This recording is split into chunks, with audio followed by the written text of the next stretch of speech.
special budget workshop meeting of the city council to order. Roll call. Mr. Dangler? Here. Mr. Viera? Here. Dr. Vogt?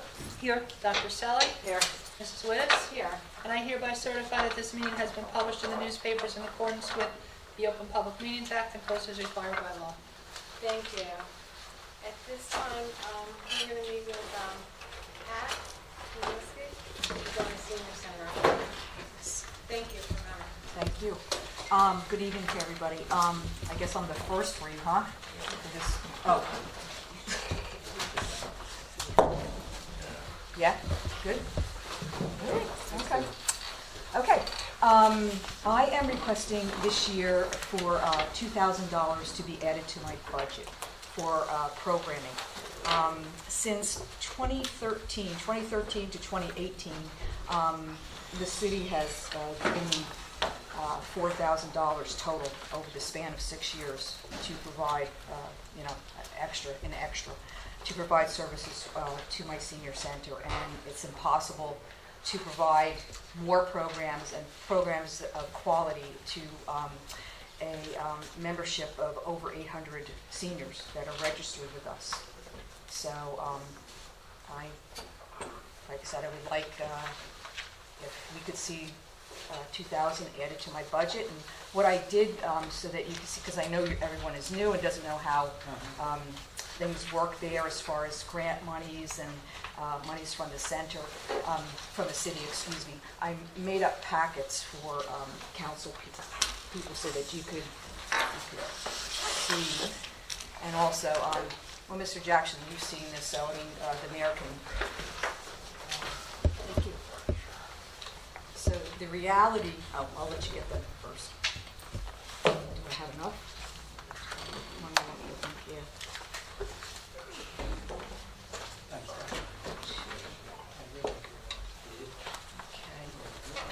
There is one with something that we're good? There you go. I don't want it. Okay. And as you can see, if you break down the city, the total that they have given me in 2018 was $24,700. If you subtract the things that are not related to programs, it comes down to $17,050 available for programming. The Office on Aging gives me a grant of $25,000. And subtract the office supplies and I have a salary for my ceramics instructor also included from the Office on Aging. So that comes to $14,000. So if you add those two up, for an entire year, I have $32,000 to provide programming to my senior center, which is very low. I also included in there for you, because this is something that we give to all of our new members, too, because some of you I know were asking about it, all the free programming that we offer down at the center, the first 2 pages after the senior center budget. And I was lucky enough last year, if you turn those 2 pages over, to get an extra $4,500 in grant money from the Office on Aging. Of course, that's a temporary thing. That only was from August to December. But in those 4 months, I was able to provide almost 50 free classes to 497 attendees. Now, that's not a guarantee that I'm going to get that next year. I mean, that helped us out an awful lot, but again, that is not a guarantee. So, anybody have any questions about anything that I could? And I know that you get my newsletter every month, so you see the kinds of programs that we do, that we offer. That's not everything, of course. And I know some of you come down to the special events, so you see what those are like. Very nice. Thank you. I didn't get a chance to go much. I'm always working. I know. I do know. I told you I'm married to a carpenter, so. So what's the membership now? It's over 800. And so just give us all a little perspective in terms of growth of membership. I would say probably about 75 to 100 a year, because that is also listed in the newsletter, because we welcome new members. Right. And of course, the more that you offer to people and different, you know, people that have different interests, because we have not only people who are retired, semi-retired, we have people who volunteer all the time, and you know, our membership is from 60 on up. So then you have a young group that's looking for something totally different than those that are 85, 90. Yeah. You know, as they get older, it becomes more of a passive interest, you know, passive activities that they're looking for, rather than things that are a little more active. So, Okay. yeah. Pat, how much do we usually charge? Oh, Sorry, go ahead. No, you got it. How much do we initially like charge these seniors for different programs when they come in? How much, like, what is the? Anywhere from $2.50, and like yesterday when we had our special events with the St. Patty's, that was $8. Uh-huh. And what we do is we ask them to, if they'll bring in something with the special events for our homebounds. So we ask them to bring in, you know, spaghetti sauce or soup. Yesterday it was soup, to help out in that way too. But very reasonable, very reasonable. Well, what and- if someone can't afford it then? What do Okay.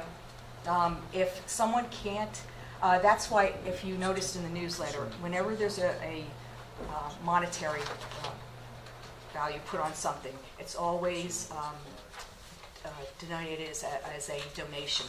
That way, if you can't afford it, nobody makes you pay.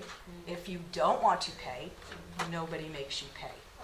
Yeah, I mean, I didn't know that. yeah, oh yeah, absolutely. It's always been that way. That's why we never use the word. And that is something that is mandatory through the Office on Aging, through the county. Oh, So, it is? Yes, yes, Okay. yes. And, I'm sorry, I forgot my train of thought there. I forget what I was gonna say too. No, I didn't know that, it's considered a donation. Yes, Yeah. absolutely. Yeah. Absolutely. Is that part of the budget that you have here? Is that like revenue as far as, that you included in your budget, or is that not get included in the budget? The 20. That helps to freight, let me just say, like, we had our St. Patty's Day party yesterday. So there were 85 people there. So if they're charged $8, you know, it's 8 times 85. That's the first money that comes in through my board, my board that collects money. We're not allowed to touch the money. And that's the first money that comes in, first money that goes out. Okay. And like, then my budget picks up all the rest of it. Oh, okay. Entertainment, the paper goods, the centerpieces, the gifts, the desserts, and all the rest of it. They, you know, that main meal is usually paid, or some, not always, I should say, but some of it, like I said, helps defray the cost. Okay. Otherwise, we would not be able to provide, you know, the quality that we do. So, yeah. All right, thank you. Mhm. Thanks. Does this include the new program you're gonna begin with the free exercise program? No, The increase in here? no, and it wouldn't, How much because do you think you need for that? see, the problem there is, and it's always been that when they come in and they pay for the exercise program, that goes to the board. So the board is paying the difference between the instructor's salary and what comes in. So what you're telling me, if you put it in this budget, then you're talking about working with purchase orders with the instructors. We've never done that. We've never done that. Do Yeah. they get paid cash? Is that what? They get a check from the board. Oh, check from the board? Yes. Okay. Yeah.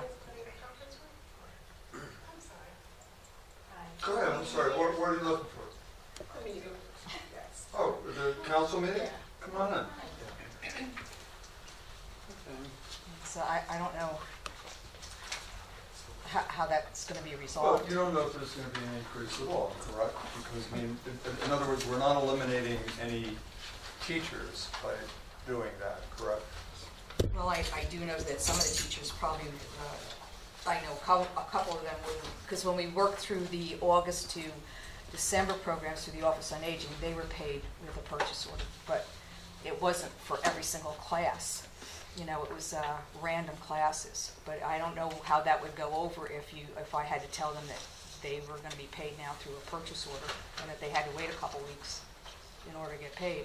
Well, why would you have to pay for a purchase order, right? Well, there's supplies and things that are needed for, Or I thought you were talking about the classes.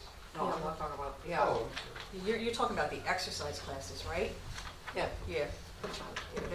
Well, I mean, you know, because you've done the spreadsheets with the treasurer, so you know how she keeps account of, Yeah. you know, what comes in, what goes out. You know, they're the ones that are, Does everybody know Not what we're really talking about? familiar what Okay, you're talking so about.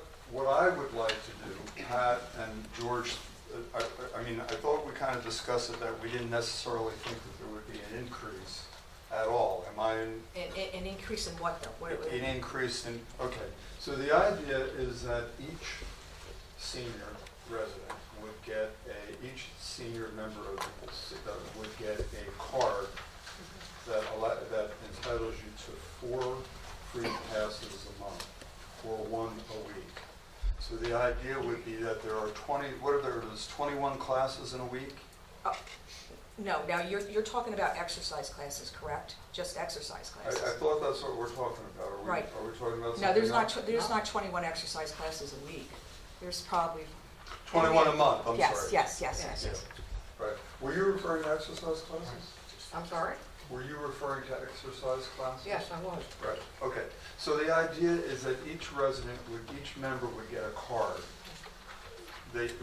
We'd have to work it out, but they would be color-coded. And the idea would be that each member would get 4 free classes per month on a card. And they would be punched, and they would sign in and they would be punched. There are some members who are saying that they should have more free classes. So we were trying to think of a way, well, how could you have more classes but still keep the same program and the same schedule, right? So people come in and they pay for a class on a daily basis. Or, as Pat indicated, if they decide not to pay, they don't have to pay at all, right? Okay, am I right, Pat, so far? Yes. So the idea would be as just a little perk, and also an incentive maybe for people to get a little healthier and to even try more classes, is that each person would get a card each month. They would have a choice. They could use all four classes 1 week, spread them out once a week, and they can pick and choose the type of class that they wanted. You'd come in, you'd get your card stamped, and so that particular instructor would teach the class. Those who are using their card could use it. Those who are not using their card would pay. Or if they can't afford it at all or don't want to, or donate it. So the idea, my thought would be that if you have an instructor, let's say Mario's an instructor, he might have, right now he could have, I don't know, 5 participants. Maybe a couple of other participants would now come in and want to take that free class. So none of the instructors would be eliminated, I don't think, by this taking place, but it's a little perk that we could offer the seniors. And again, like I said, my personal opinion is that would think it would impact the overall program. Do you disagree with that? I don't. I mean, we don't know for sure, but the idea was that maybe that we could try that. Right. And that was, that would sort of address the situation of some people who, so that's the idea. As What do you- opposed, and- I don't know what, I do know that a couple of the instructors are going to be upset about having to do, work through purchase orders. And having to what, But- Pat? work through purchase orders. but No, in we're not talking term- about yeah, purchase yeah, orders but anymore. just in Purchase terms, orders, forget it. right, We're going back to just the But- program as it is. So then you want the auxiliary board to absorb that cost of paying for the free classes? If you're with the assumption that they're going to absorb the cost, right? Well, they don't know anything about this yet, so, I well, didn't the present thought this that to the them. paying people would, that, I guess, the idea that there's enough interest of people who are paying to at least cover the instructor costs. Because, I mean, when you back all this stuff up, the courses need to be, the programs need to be of sufficient interest, Right, you right, kind of right. support it. So what you're suggesting is some pay, some don't pay, and overall, you're going to balance out without. Right, so I think it's a little more than that, because, with the treasurer does is she keeps account of, so she knows how many people are paying for the classes and how many are not. So, Yeah. it might be a little confusing at first, with, Yeah. because we don't know what classes these people are coming in to take. I mean, I know it's exercise, that's what we're dealing with right now. But, the instructors all get different salaries too. They all get asked for something different. Yeah.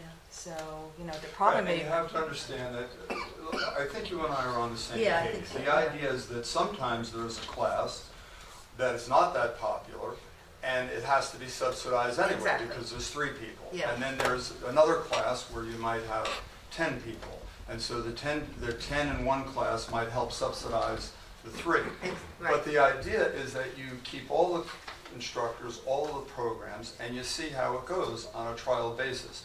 My thought is that also, in addition to just being a perk to seniors who are on a fixed income, and some have concerns about paying every day, that it's, like I said, it's just a little perk. In addition to that, it might be an incentive for seniors who maybe have not tried the classes. Now they have an opportunity to go in there and try the classes. Right. And maybe we'll get a healthier group of people as well. Yeah. That's the idea. Without eliminating a class, or let's say making a whole day free to everyone, in Yeah. which case you do have an issue of how do you subsidize that class if the whole class is free. And Pat, not to be alarming, you're going to hear a similar kind of creative cost-cutting investigation of, I think, of all of our questions as we go through, Yeah, because that's- obviously we need to cut some costs out of the overall budget. Right. So, it is exactly what the mayor's saying. How do we do it without impacting services? So that, to get everybody thinking as creatively as possible. Well, I mean, I have to say, I thought it was a good thing that the Office on Aging, I mean, you had, from August to December, you had 3 programs of everything. So I'm not quite sure how much, more you want to offer free.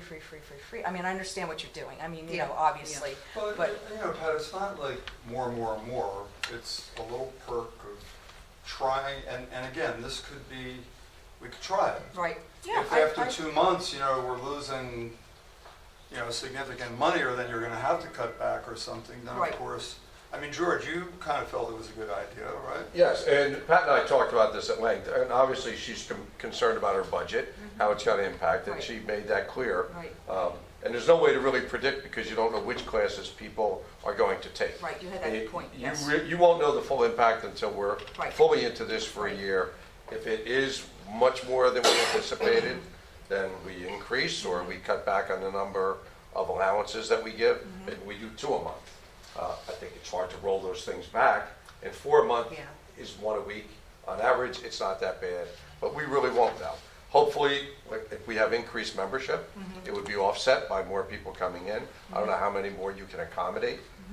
Your membership is phenomenal. It really is. It's incredible. Thanks. We talked about the fact that this would only be offered to our resident members. Okay, because- now we've got a problem there. Okay, Because we have people who have been grandfathered in from other cities.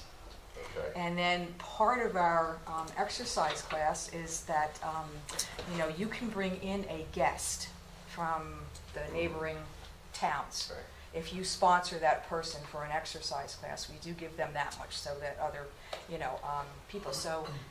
So it is going to be more than just the taxpayers of Long Branch. It will be people that are, the surrounding areas, West Long Branch, Oceanport.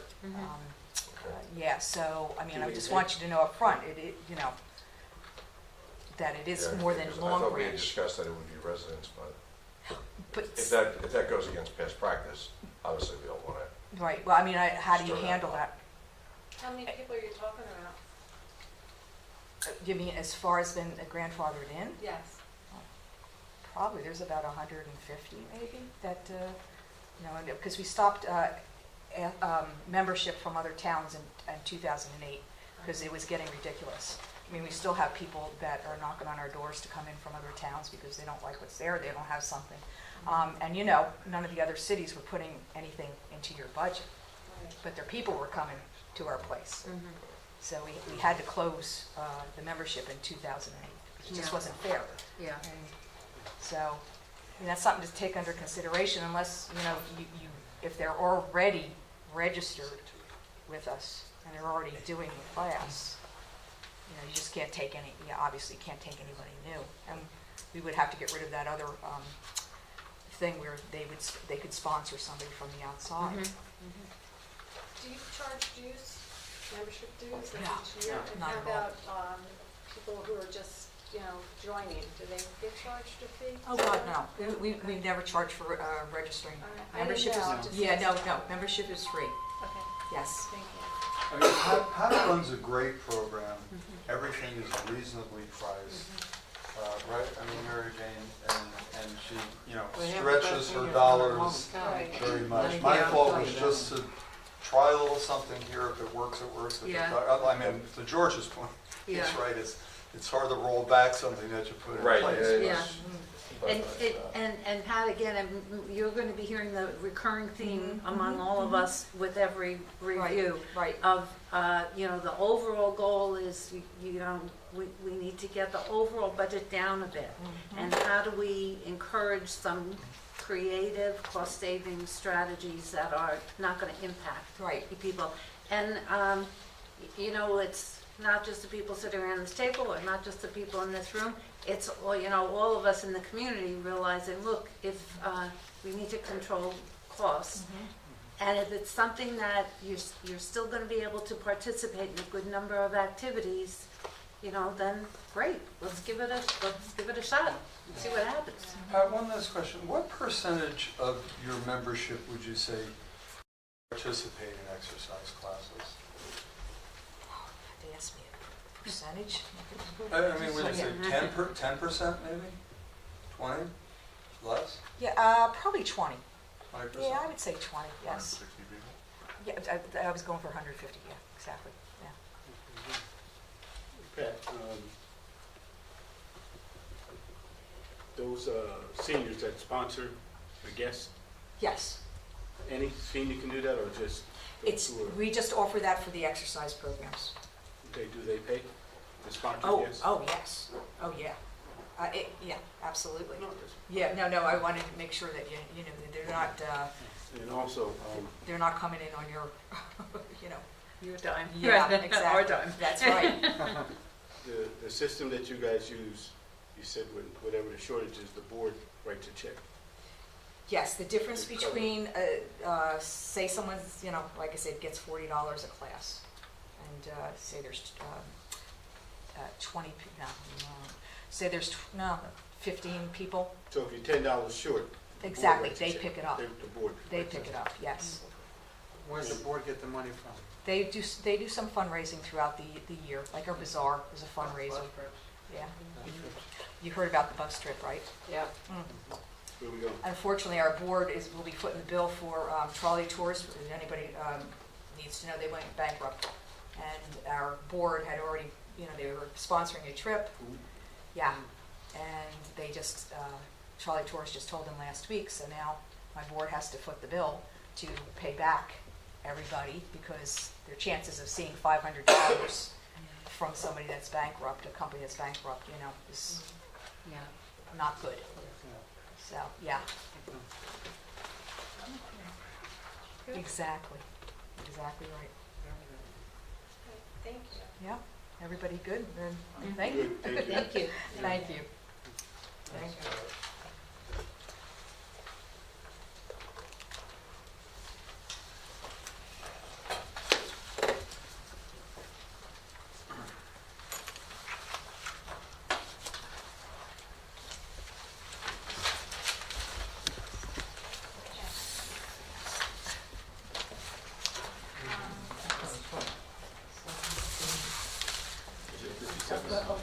Okay. Yeah, thanks, Mike. Next, I don't see him here yet. Jason. Is he here? 57. Okay. Don't go by Mike, I'll be wrong. This is No, all you're new. right. All right, we'll skip over UEZ and we're gonna go to the library. Tanya?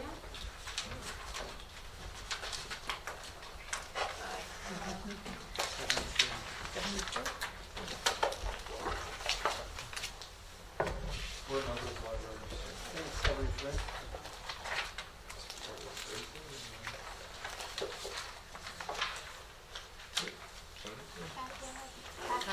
Yeah, yeah.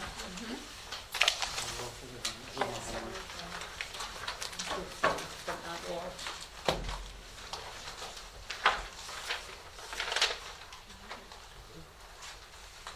I have packets going around. Good evening, everyone. Thank you for coming. Thank you for having me.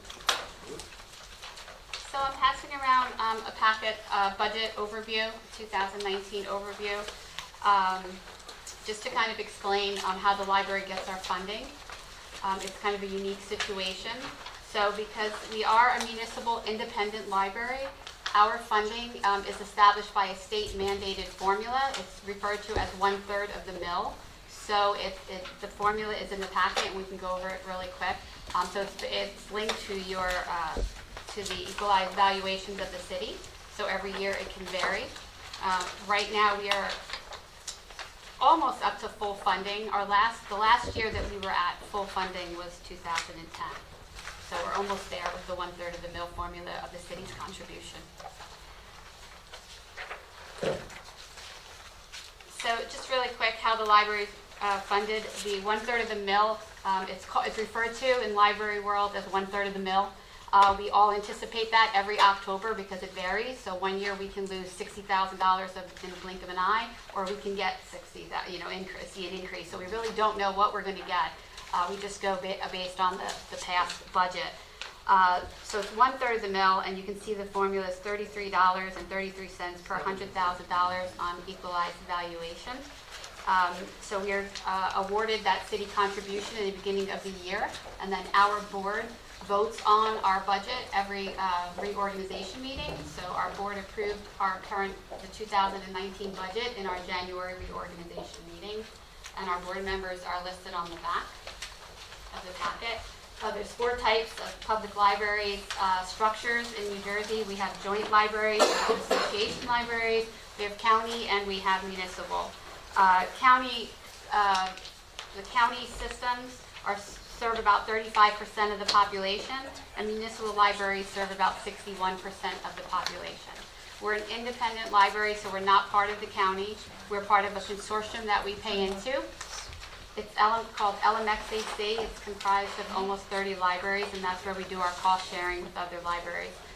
Red Bank is part of that consortium, as well as almost 30 libraries. Page 4, you'll see the breakout of our budget that was approved. And on page 5, I have a budget narrative that will show you in 2011, we were at our highest budget. It was $1,769,537. We were running in a deficit of $106,773. In 2014, when I took over as director, we had a deficit of $201,000 in the red every year. We were taking out of our funds. I'm happy to say that we are no longer in a deficit. We have a flat funding budget, so we only spend what we get. And you'll see the differences in the budget narrative as well. We serve about 1/3 of the population, so active registered card users is almost 10,000 people. We did last year 126,000 visits to the library, over 485 children's programs, 35,000 people came to use our computers, 19,000 for our program attendance, 112,000 items were borrowed. We answered over 21,000 reference questions, which include back to work, job development questions, over 7,400 electronic items borrowed, which is ebooks, and our digital magazines, and we loaned 23,000 items to other libraries.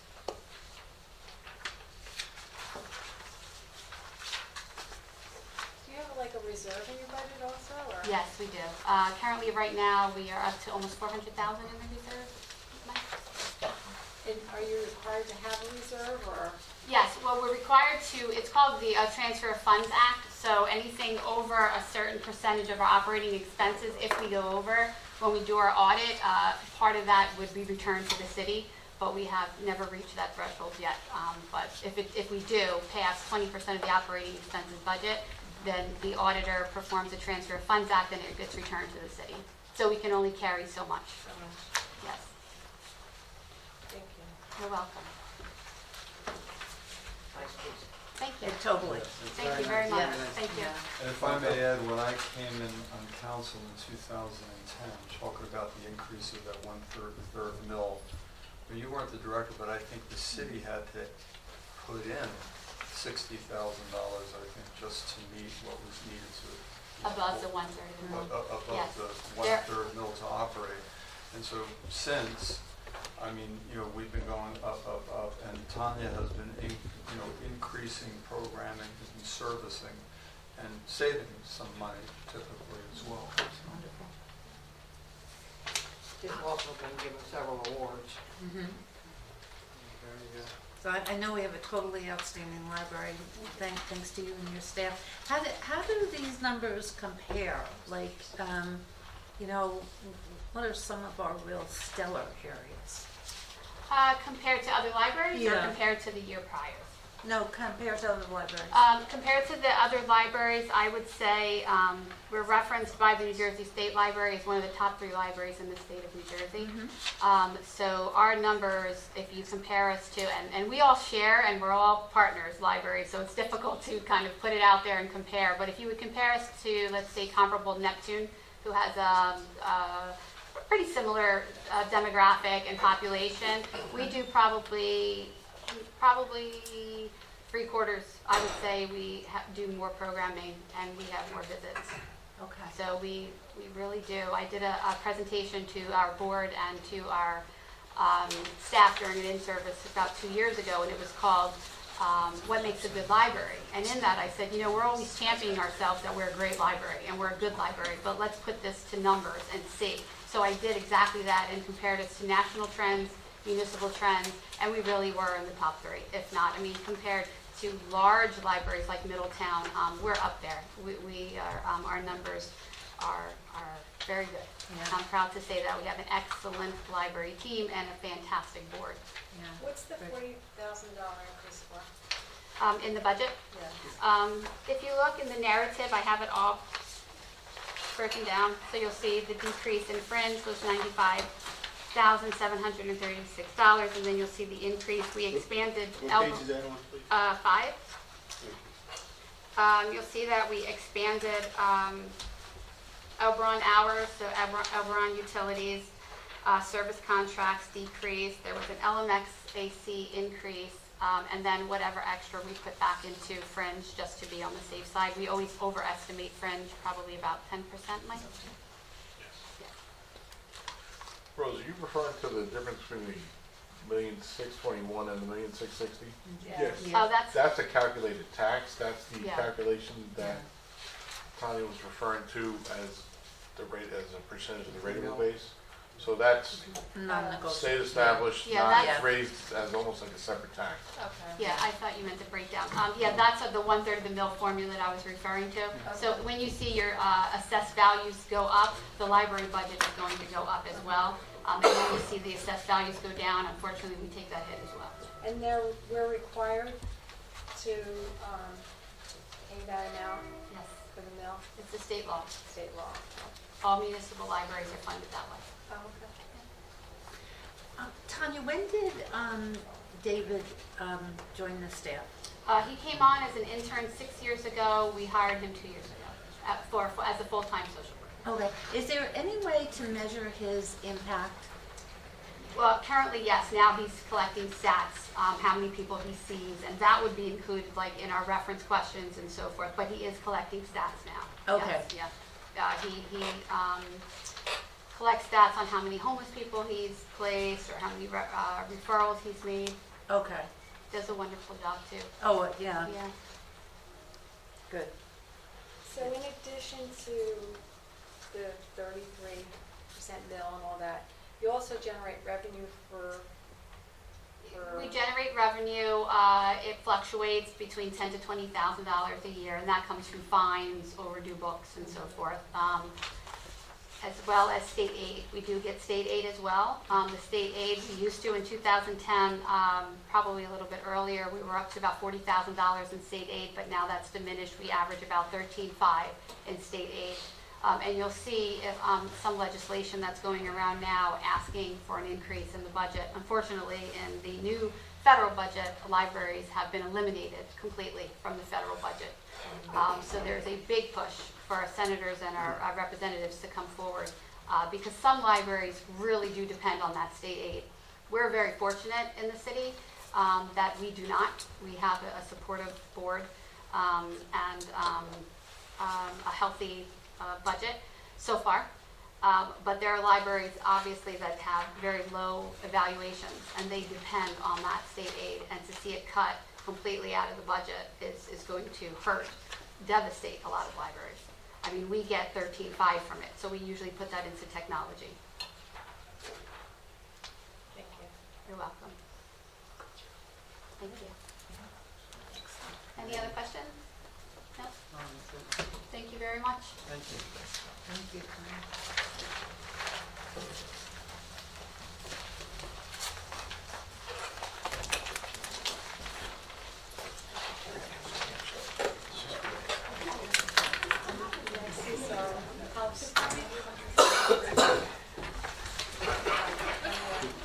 Good evening, Mayor and Council, once again. Nice to see everybody.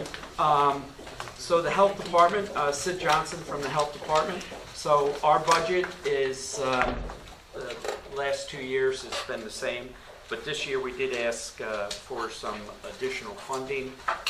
The changes, the first one was the Trap, Neuter, and Release Program. In 2018, you funded us for $11,250. You did it in, did a resolution 3 different times, if you recall.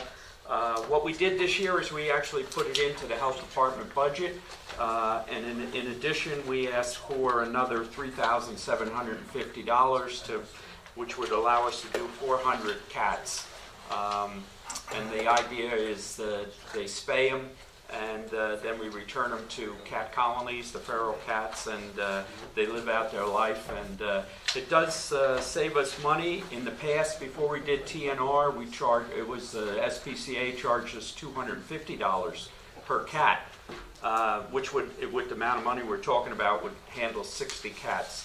At the $37.50, which would cost us now, we can handle the 400 cats, plus they spay them. And over time, the big goal is to reduce the population of these feral cats, all right? Sid, before you get off that, you'll notice on the summary sheet, he's got an increase of $15,000 to his budget. We'll be able to absorb that in the animal control fund, so we don't have to actually increase the operating budget by that much.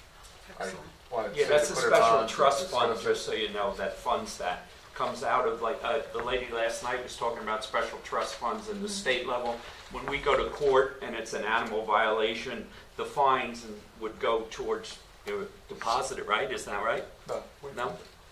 It's different than the fine. Oh, But it's just, it's an animal control fund. And okay. I'm glad you discussed it, but it won't Yeah. impact his Yeah. operating budget by that $15,000. And I'm really glad that you mentioned that, because the whole idea of just budgeting in a silo is a very limited picture. So the idea of how do you Yes. cross those lines is exactly the kind of thinking that we love to see encouraged. So thanks for mentioning that. Okay. And so the second item that we asked, Hold on, so I'm sorry. So, right, so 219, they're requesting 66,000. Yep. But it'll be But the reduced by 15 15. But the 15, okay, I got you. Okay. So it's around 51 or something like that. So far, yeah. Okay. The other change in the budget is we were asking for an additional $1,800 for this, there's a state law, Right to Know, which has to do with worker safety, employee safety. Besides training, personal protection equipment, The one part of it is that you would, every facility that the town has, Public Works, the library, the city hall, there's a survey to see what the police department survey to identify all the chemicals on site. So we file that every year. Last year we had an inspector from the state come down. We've updated it, but we haven't done a thorough check of all the chemicals. So Dominic Sinelli from the JIF paid for the survey last year for a private company. And but the commitment was that we would try and do it every facility within once every 5 years. So we're working with Stan, and the idea is we have that company come in, which is in Eatontown, do maybe City Hall this year, the library, the annex, so that once every 4 or 5 years you have a new completed survey for each facility, you stay current. That's what we were asking that $1,800 for. It's a requirement of the state. I mean, if it was so tight you couldn't give us the $1,800, I'll be honest with you, we could probably squeeze the money out from something else. So we're fortunate that we have the Childhood Lead Grant, so where we can, use like photocopy paper, we're charging that to the grant right now and so forth. So if it's, we can make it happen for Stan. It's got to be done. We'll make it happen. If it helps you, we're willing to do our part. All right? I have a question. Yes. For, like this, for example, laptops and computers, we spent like, I think it's computer equipment maintenance, $6,900. And then you went back to what was approved, the $2,600. That was your office equipment. That was for what? They have printers. We bought printers for the vital statistics. We bought a printer, color printer for the inspector, health inspector. Also, we have a laptop that we got under the lead grant, was a required that we needed to get that. And I'm not sure if animal control, they use the Spillman system as the police, I'm not sure, but we've got to get a new one of those, so we put in to get one of those that's shot, they tell us. Oh, But with the amount expended through the end of December, you have, and the money left in your budget, where are you going to end up at the end of the year? Are you going to be able to live within that? Yes, Okay, I can guarantee you that. okay. Good. Sid, I'm just curious, when we first allotted that money for the 100 cats, right? Yes. It was $3,750 or $3,700. Was the anticipation that that was going to be for the year or for the 6 months? I'm just curious because I know it went crazy, right? It's been a very successful program. The amount of money that you funded, that's a political decision, your decision, but it's been very successful. Every 3 months. I was just saying, Yeah. the original thought was what, like 100 cats for the year? 100 cats, yeah, Yeah. as long, but it's turned out that it will last 3 months. Yeah, I know. It's hard to predict if, that's why we asked for the additional that covers for, 4 quarters. So the last increase, remember there was the issue at the council meeting and then Mike, that was for time goes by, that was for the last quarter of 18? Right. And then did we get to 100, another 100 Yes, cats with that? they did. They filled it up. They actually went over, and I said, you got to slow down because, we don't even have a budget approved yet. So, but it has been a wildly successful. We're having a meeting at 7 o'clock actually, TNR. They asked all the colony cat givers to come in and give us feedback about the program. What are we doing good? Where we can improve and so forth. So they want to hand out flyers and leaflets. So I wish I could tell you, but it allows us, in the past, it gives us a different way of handling these cat problems. First, when we catch a dog and they charged us $250. So Yeah. there Oh, is no, a it's great. benefit It's there great, to, yeah. to you. Do we find that there's, as a result of all the spaying and neutering, that there's, spaying, I guess, that there's, that you have less kittens? That's what Andrea La Rosa, you know her? Yeah. She's says that definitely can show that we're having an impact on the population, Yeah. yes. So that's all I could tell you, and that's our goal, but it would take a period of some time before you'll see the population stabilize or decrease. Sure. So, What was that one area that you mentioned that you said if we were, if we wanted to go back? we had asked for an increase of $1,800 for Right to Know. It's line Okay. item 901071232. Okay. Mike can see it, it's right there. If you want to cut it, fine. We'll make sure that we get the company to do the survey so you're in compliance with the law. Okay. All right? Good. Thank It you. really should be done. It would be the right thing. You need to have that documentation. Somebody should ever be injured that claims it was a chemical. We want to make sure we have the right documentation for them, all right? Okay, good. Thank you. All right. Any other questions? Thank you very much. Appreciate Good it. job, thanks. Yeah, Those good cats. job.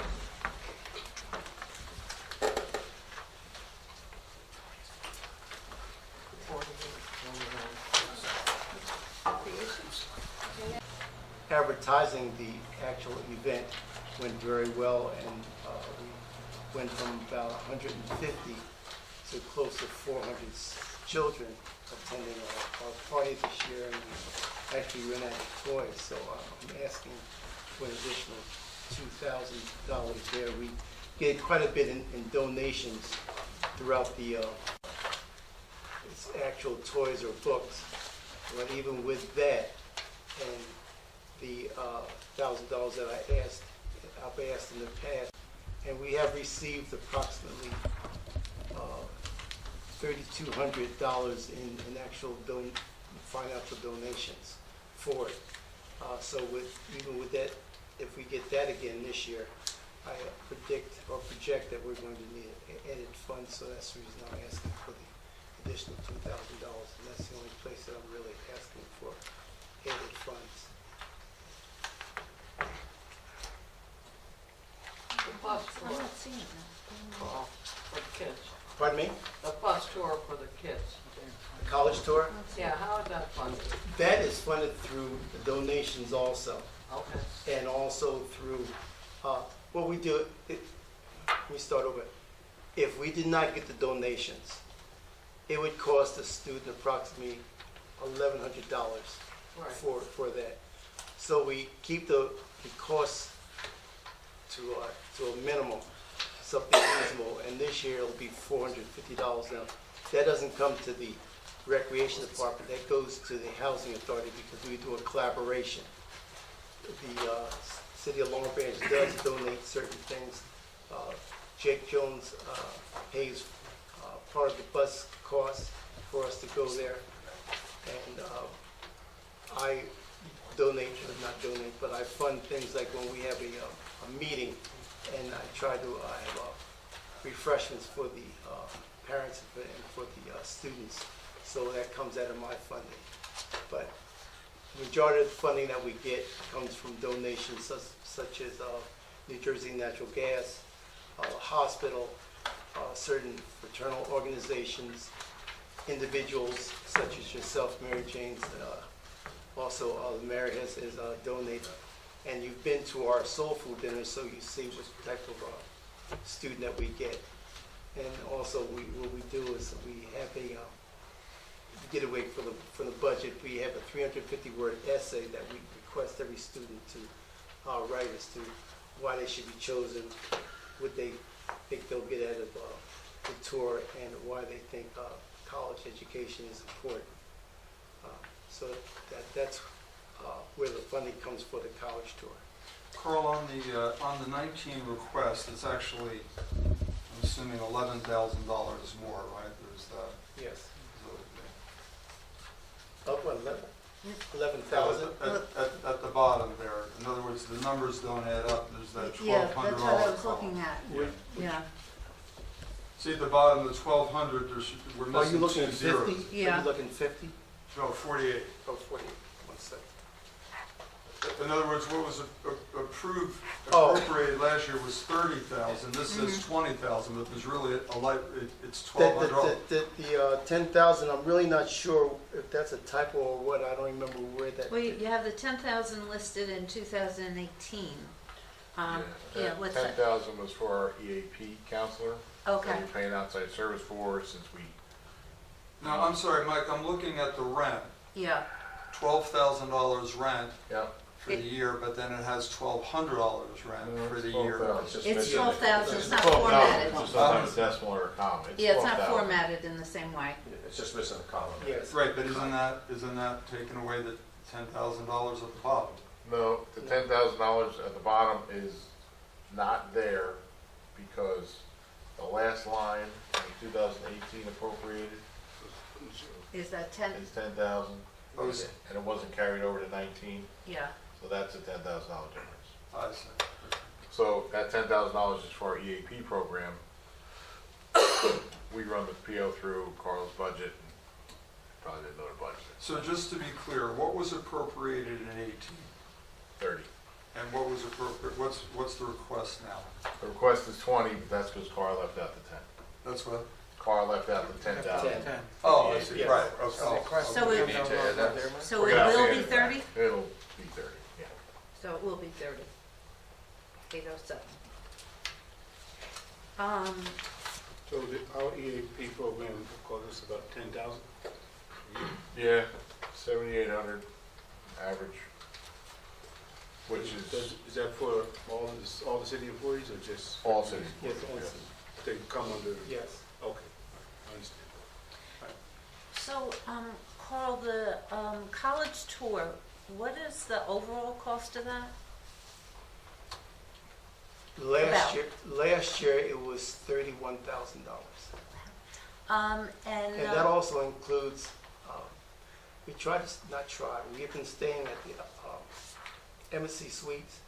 We like it for security, and also, as you might know, it has that breakfast in the morning, so that saves us from one stop, as opposed to having to stop for breakfast and then take them on the tour. Okay. Have we reached out to the colleges that we visit to make a contribution? Because, I mean, they want our students, you know, and there's recruitment money. That I've never done, and I don't really think that would work, to tell you the truth. Okay, I'm putting that suggestion out there again in the idea that we're looking for everybody to come forward with cost savings. And, you know, I'm happy to work with you. I'm working at Brookdale. I know a little bit about the whole recruitment thing.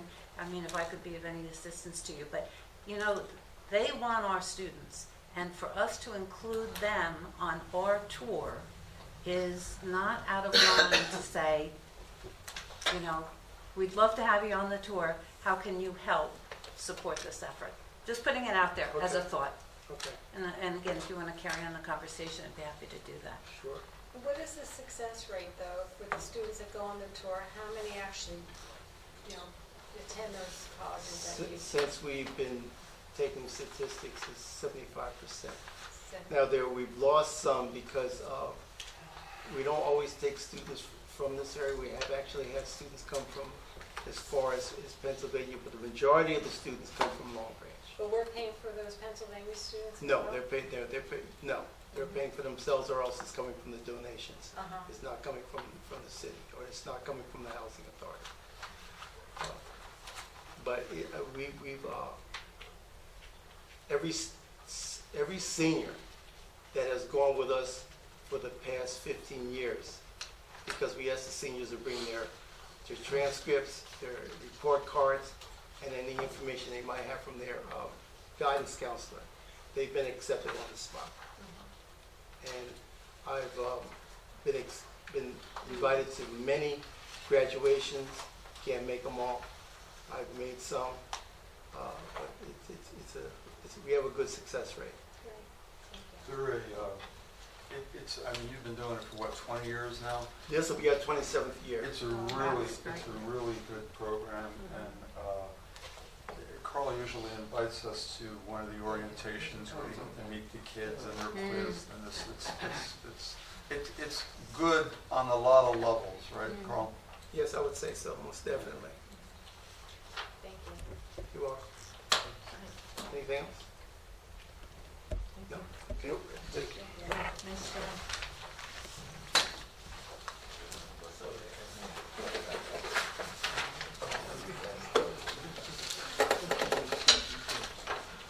Next item is building and development.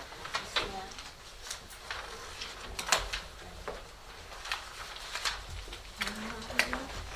I'll go with Mr. Graviano, help me out with this a little bit. You don't even have the sheets, do you? No. Have trouble finding this place? I know where it's at. Welcome to Long Branch. Thank you. All of these budgets are level funded for the past several years. Not much increases at all from year to year.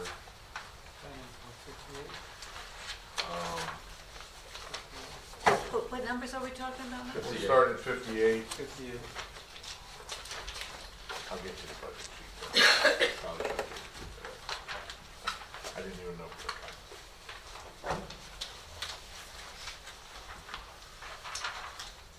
It consists of planning board, zoning board, office of the director.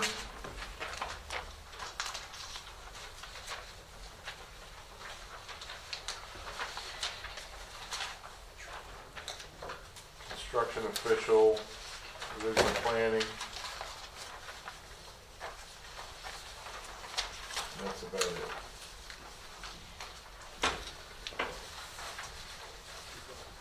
So if I may just throw something out, if you see on,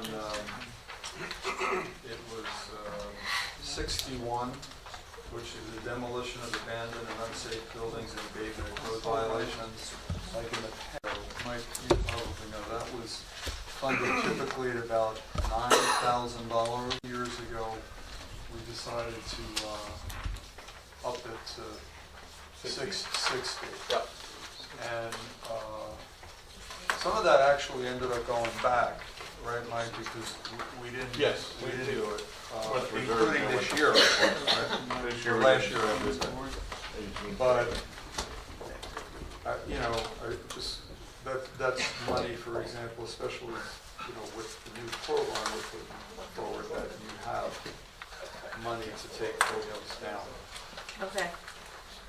So it's there. So we're leaving it, right? Well, I mean, that would be my suggestion. The reality is we didn't use it last Right. year at all. but, Right. This may be the year to, We're gonna need it? I think so, right, Ned? Can we take some building down this year, maybe? That's an objective of council, yes. Yeah. But it's an area that we could look at if we don't need the full 60 if we're somehow. Taking the building down. It's difficult to say what you will need, I know. because my understanding is it takes quite a process to get to that point. And demolition costs and hazmat, oil tank removal. I think when we did take a house, the last one I remember, it was like your typical, like my house kind of thing, without the back portion was about $25,000. Yeah. Well, you tell me, right? Yeah, it's about $25,000. $15,000 to $20,000, Yeah. yeah. And if there's a little oil leakage, that's when it gets expensive. Yeah. Yeah, for a conventional house, not that large, you're looking at 10 grand alone in disposal costs. Yeah. I think. Yeah, it's around the 20,000 mark, grand. yeah. I would suggest, until he gets his feet wet, he doesn't know if he's gonna need it or not. So I don't think that we should cut it. I think we should Yeah. give him an opportunity Yeah, keep it. to see if he needs it. I know you can come back and ask, but it's better if it's in the budget. It's always better in there, right? Yeah, well, So is the 7,200 for the vehicle and this is in 60 for the office of the director? Is that still going to be needed? I'm in the process of evaluating what's needed and what's not needed. I think that's gonna take some time. I definitely am keeping my eye out on ways to reduce costs. However, we are generating quite some revenue between the building permit fees as well as the zoning permit and zoning board application fees as well, and planning board too. Is there a way to get, like, money that's generated outside taxpayer dollars? To get a list, because I feel like I don't have a whole complete picture.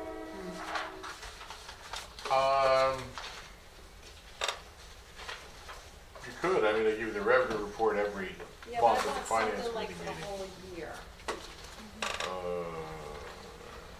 I can get it for you, Thank you. what comes in, sure. It's not really a direct correlation of what comes in from each department as to what we spend, but it'll give you an idea of where it comes in. Thank you. Nick, just curious, have you had a chance, like, to look at our permits and fees and things like that? Are they comparable or in line with some of the other communities that you've worked in or in the I mean, I know you've been mostly in the private sector, but you probably have an idea what these fees and things are, right? Well, I was the one looking at the fees in, Yeah. hundreds of towns in the state. So I would say that, our application fees and escrow fees are on par with current, established rates. And, I am reassessing that. Given the large-scale projects that we do have in the city, there may be a way to possibly increase those on larger projects without passing them on to the smaller scale projects that would typically be done by your typical resident.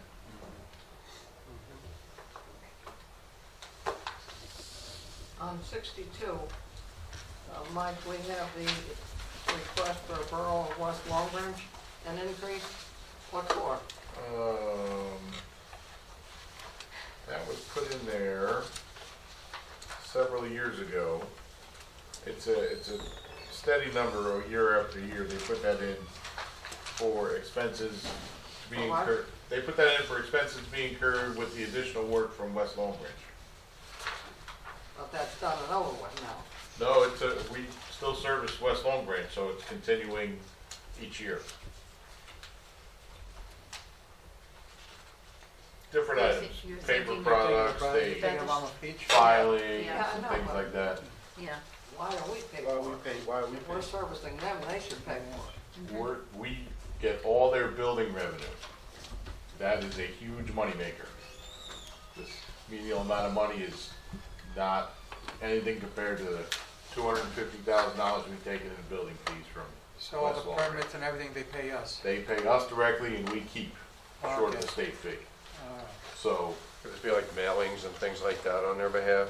yeah, mailing, things, yeah, paperwork, files, binders, forms, everything for the whole operation, but it's definitely in our favor. They break it out separately, what we do for them in that regard? Only revenue-wise, not necessarily expenditure-wise.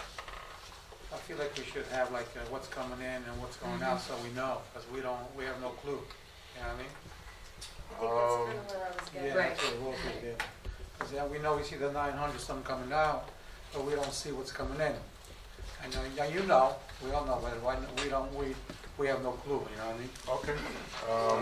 I mean, it's not just for this case, it's like. That'll the be road broken out in the responsible. report I get the road. Okay, because that's what Mary Jane questioned, and she's right.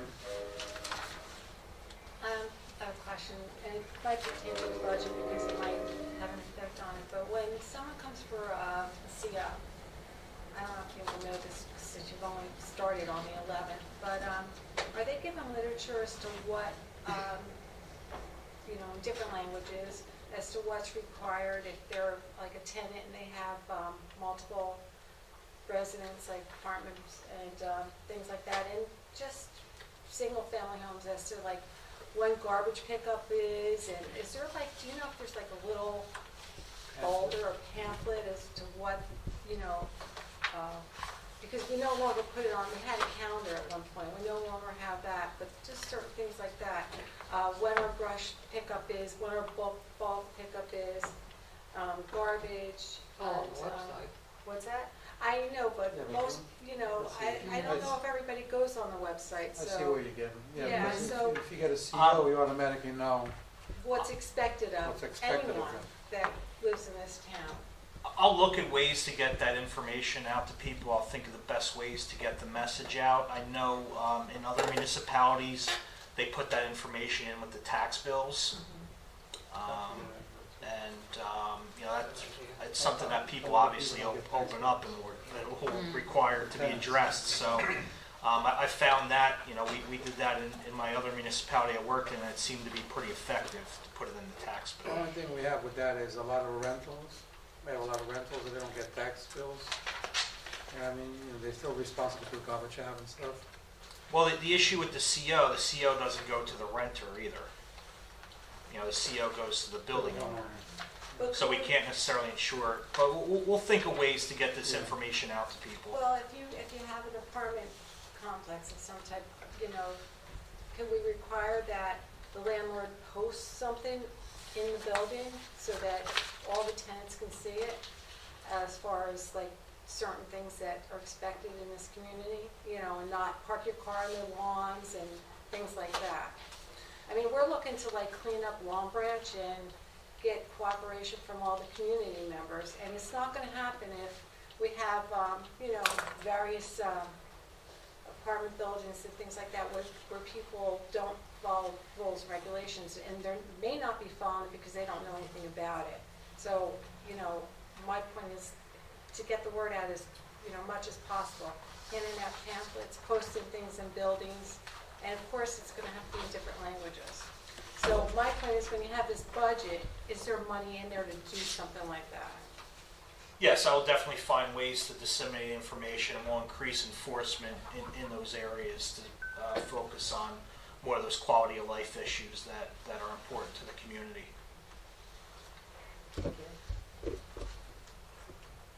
Nick, somebody had suggested one time, and again, I mean, it's not on the same subject, but a little different, that, we have sort of a one-stop package for, let's say, somebody who's opening a business or has to do some building or some, and that a lot of times people, I mean, myself included, I know the little property that I had on Broadway there, it's like I didn't know where to go or what to do, and so I had to make different calls to different departments.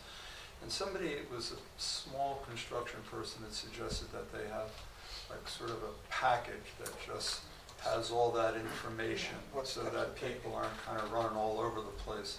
Like a welcome package or something. I'm sorry? Like a welcome package. Yeah, just, one, yeah, I mean, well, I think. Yeah, because half of the people that go get a building permit, they don't know they need a zoning permit first. Stuff like that, you know what I mean? A normal person, Or a couple the of contractor different knows that you have to permits. get a zoning permit first before you go get your building permit. Yeah. A lot of people don't know that. You're right, there should be like some kind of literature out there when people go on and they get up, and they say, you gotta go through your zoning, they go through your building, what steps to take. I know what you're trying to say. I could put together a flow sheet, let people know, there's so many different permutations in terms of the development process, it's hard to capture everything. Yeah. But just for, your more basic development endeavors, we could definitely put something together. They have one like for the CEOs, I think they have one. What's expected for a CEO. I remember seeing that one. Well, our zoning permit itself does break down the other departments that you need to coordinate with for various activities. I think I could work on getting that a little bit clearer for people. Thank you. Thanks. Anyone else? Thank you. Thank you. You.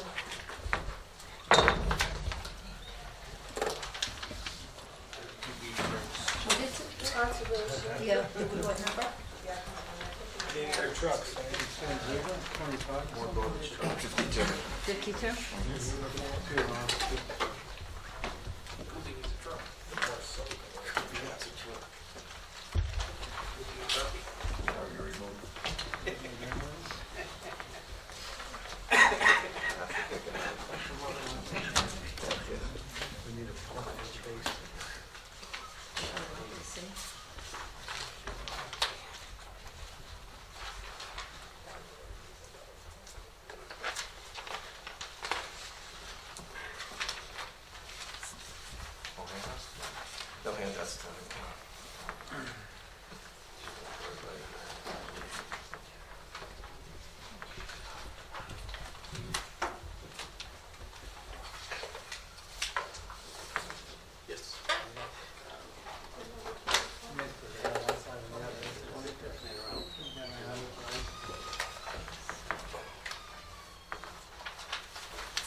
I'm gonna bring up a sore subject. No, go right ahead. In many of these papers, I saw tools and equipment. You want a listing of what they are? Now, did we ever do an inventory on them? Mhm. It seems like every year we buy tools and equipment. Yeah, well, as far as the beach stuff goes, and Dan will jump in on this too, a lot of that stuff gets worn out during the seasons. Okay, it's a yearly thing. It's constant upgrade. The kayaks, paddles, they break in the surf. Kayaks wear out after a while. A lot of the tools and equipment are used with the lifeguard stands and stuff like that, which are constantly being repaired. So it's in there, it's needed. I mean, we try to cut this as tight as we possibly can, and I guess my question is, do we have an inventory? we do have an inventory. We have an inventory of everything here. Okay. Everything is it. We inventory how many, once a year, Mike, is it? Once a year we update. Yeah, once a year we update everything. Okay, plus we've increased now with the taking out of the private sector. So as far as guarding, we went from 17, now we're up to 24, correct? 24 beaches. So it's a lot. So basically, we've tried to keep this as close as we can to, actually it's a little under level funded, but it's more like it is level funded because we don't need any new ticket booths this year or shower towers. So that was the difference right there. We had enough with shrink wrapping them and maintaining them and putting a new coat of paint on them every year at the end of the season stuff. They're lasting really, really well for us. And the vehicle purchase, I will. Vehicle purchases, we've had enough over the last couple of years. Yeah. We're good with them, with the keeping them inside now. We found instead of keeping them underneath the avenue and keeping it in the building on Second Avenue, keeping it in the OEM building. And we rent a trailer every year from one of the companies and we keep that in, we're next to the beach office. So when we close out at the end of the night, we lock them in there. And we found by keeping them out of the weather and out of the salt air and everything like that, it's increased their life. So we won't need vehicles probably for, I would say, Right. maybe this year or next year, to be honest with you, the way it's going right now. And how many cabanas? Okay, It's on the $9,000. cabanas, that's what I was gonna talk to you about. We Yeah. are not buying any cabanas. Oh. Okay, the reason I left the $9,000 in is we're having an issue at Laird Street. It's too small, that's our biggest beach. The revenue there is doubles any other beach and sometimes triples. Certain days, they make $14,000, $20,000 on that beach alone. And with the way the 3 parking lots are set up now, everybody funnels into that area. So what I want to do is take that money, we were just down there the other day drawing up a plan. I want to extend the Laird Street currently now is about 20 feet wide. I want to extend that to 60 feet. I want to change the railings there. We're going to put a permanent booth, or not a permanent booth, but a booth that'll sit there that's twice the size of a regular ticket booth with a window on both sides and a window in the center to maintain the public. Then, since we do not have the emergency access yet at Morris Avenue, a lot of times when we have the calls throughout the year and stuff like that, we bring the people, the ambulance comes right to the Laird Street Circle and then up the access road. So we have a vehicle access point there that's going to be included in that area. So I wanted to take the money, I want to do it in tracks, I want to do it where it lasts. I want to make that area a lot nicer and more public friendly. So we can get people in and out. We got a handicap section that we're going to do, and I want to increase, and I have, we took an old shower tower rather than buy a new one, and we had 2 old ones that we had gotten rid of, and we were able to combine the 2 and make 1, which we're going to put down at the bottom, so we're going to add a second shower there too. So that's why it's roughly, honestly, it's probably around $8,100, but that's why I kept the $9,000 in it right now, what the cost was, in case we found something or anything like that, just make the ramp a whole lot bigger and make that area a lot more accessible. So it'll be 2 entrances and 2 exits. So people are gonna be coming off shower on the outsides and coming down in the middle. Yeah. It's a big bubble jump. It Yeah. really is.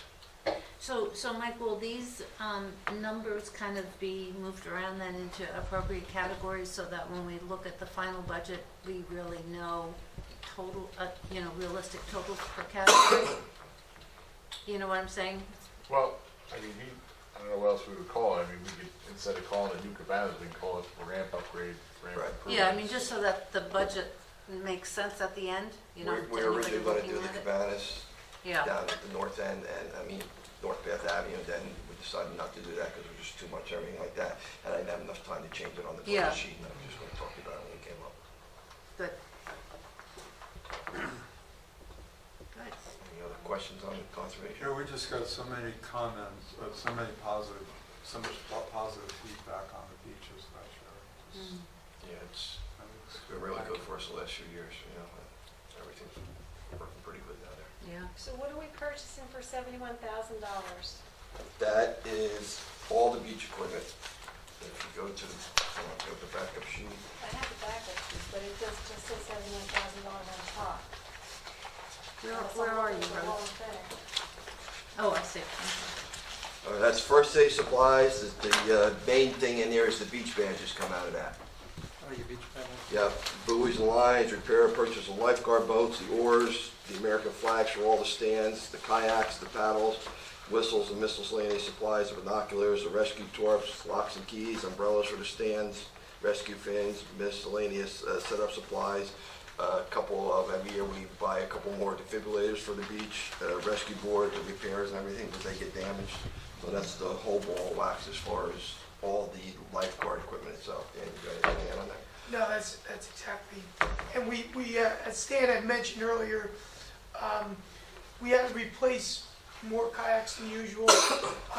They've been with us for 10, 12 years, but the kids pull all the equipment down on the kayak. And that's how they get everything from on their stand down from their cabana where it's stored. So through the course of the years, it's kind of put holes in some of the kayaks. So this year we're replacing more than usual with the kayaks. And if you go back, 15, we had 98,000, 16, 96,000, 17, 102,000, then down to 68,000, 59,000, then back up to 71. So we are trying to do the best we can to keep the old stuff around, but sometimes with public safety, you just can't do that. Roughly, how much do you spend on beach badges a year? Know what it is, Mike? Because you guys do that, I don't know, Yeah. 22, 23,000? Yeah, between 23 and 25. It's been greatly reduced. We used to spend $60,000 to $70,000 on beach badges. That's when Stan was talking about the $100,000 numbers. We met with the company and we came up with some different options and they reduced the cost drastically. So that happened 2 years ago. Yes. I think we went through with that. That's- That was a big savings. Yeah, because we're in the process of purchasing software so that people can get beach badges on their apps and pay for. Yes, but they would still be given a physical badge. Still need the badge. Doesn't eliminate. Why? If they have it on their phone. How do we know how they're gonna get on and off? They They show come up it to on go to the bathroom, they don't wanna carry their phone in. They show it, well, The app will always show that they have the payment made, yeah. and it will show that they have a credit. When Right. his employees scan it with a QR reader, Uh-huh. then that will take that credit out, and then they're handed a badge, because they need that to show that they are paid and they can access the beach. Yeah, and But there's, they can't just show that on their phone? there's no way, Well, they can't there's really no way display that their we phone can, console. we can maintain a secure beach down there as far as who's paid and who hasn't.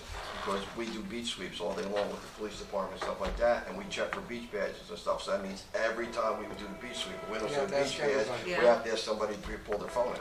Yeah. And also, when the QR? QR reader, it cancels the badge on the phone. So it all shows up as a canceled badge.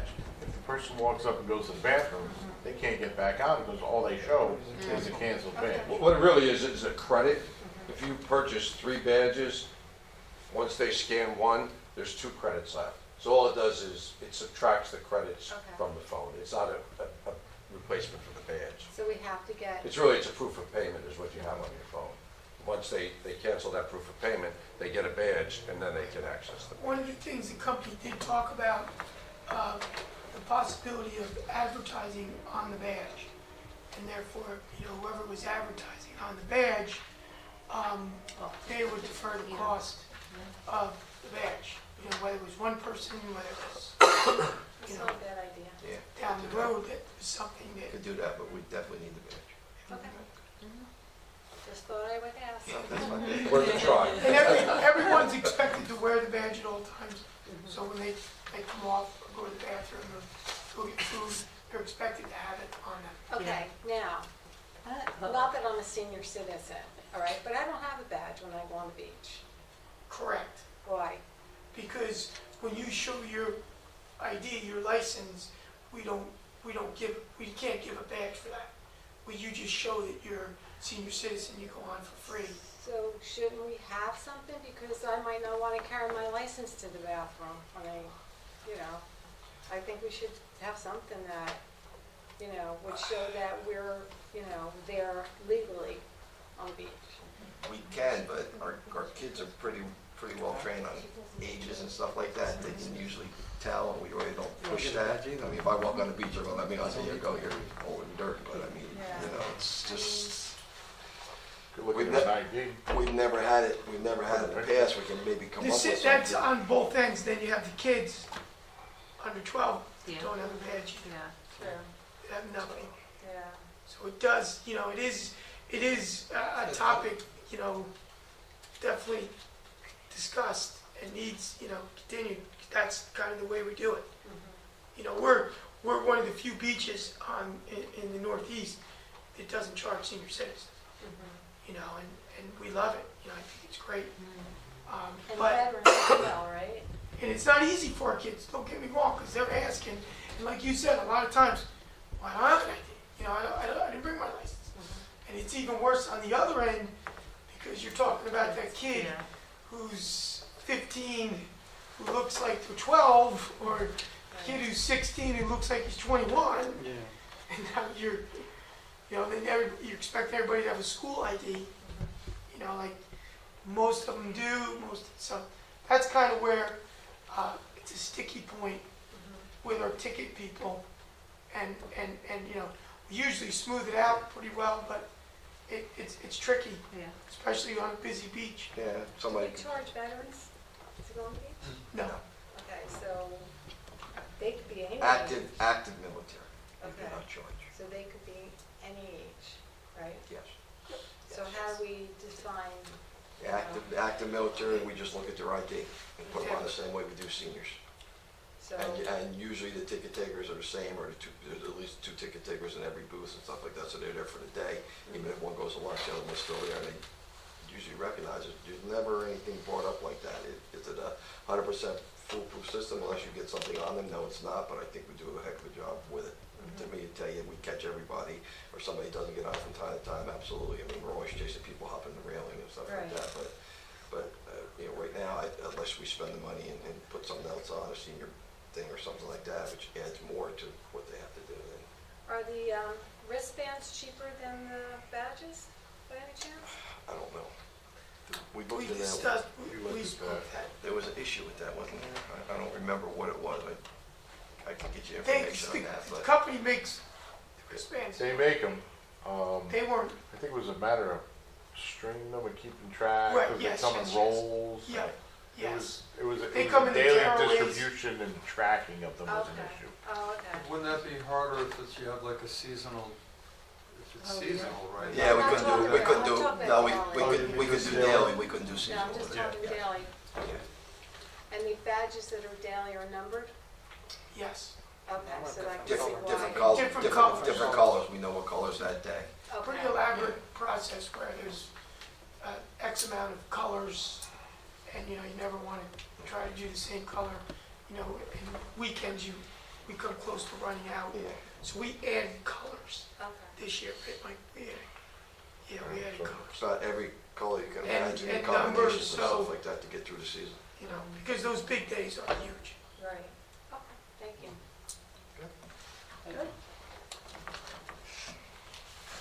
Public Works? What's his next, Public Works or OEM? Which one do you want to do Public next? Works, Okay. whatever one you prefer. That Public Works, so we'll have to do that one. Okay. What number, Sam? 22, starting at 22. I thought it was 25, no? Nope, here it is. 22, 23, 25, it starts at 22 though, the first one. Hey, Coach?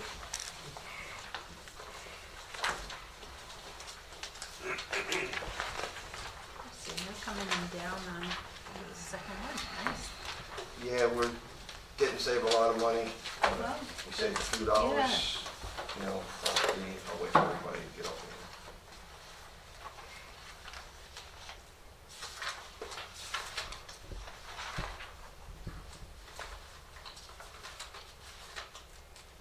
I'm at 22 first, is that help? Yeah, that's all. Okay. Okay. Okay.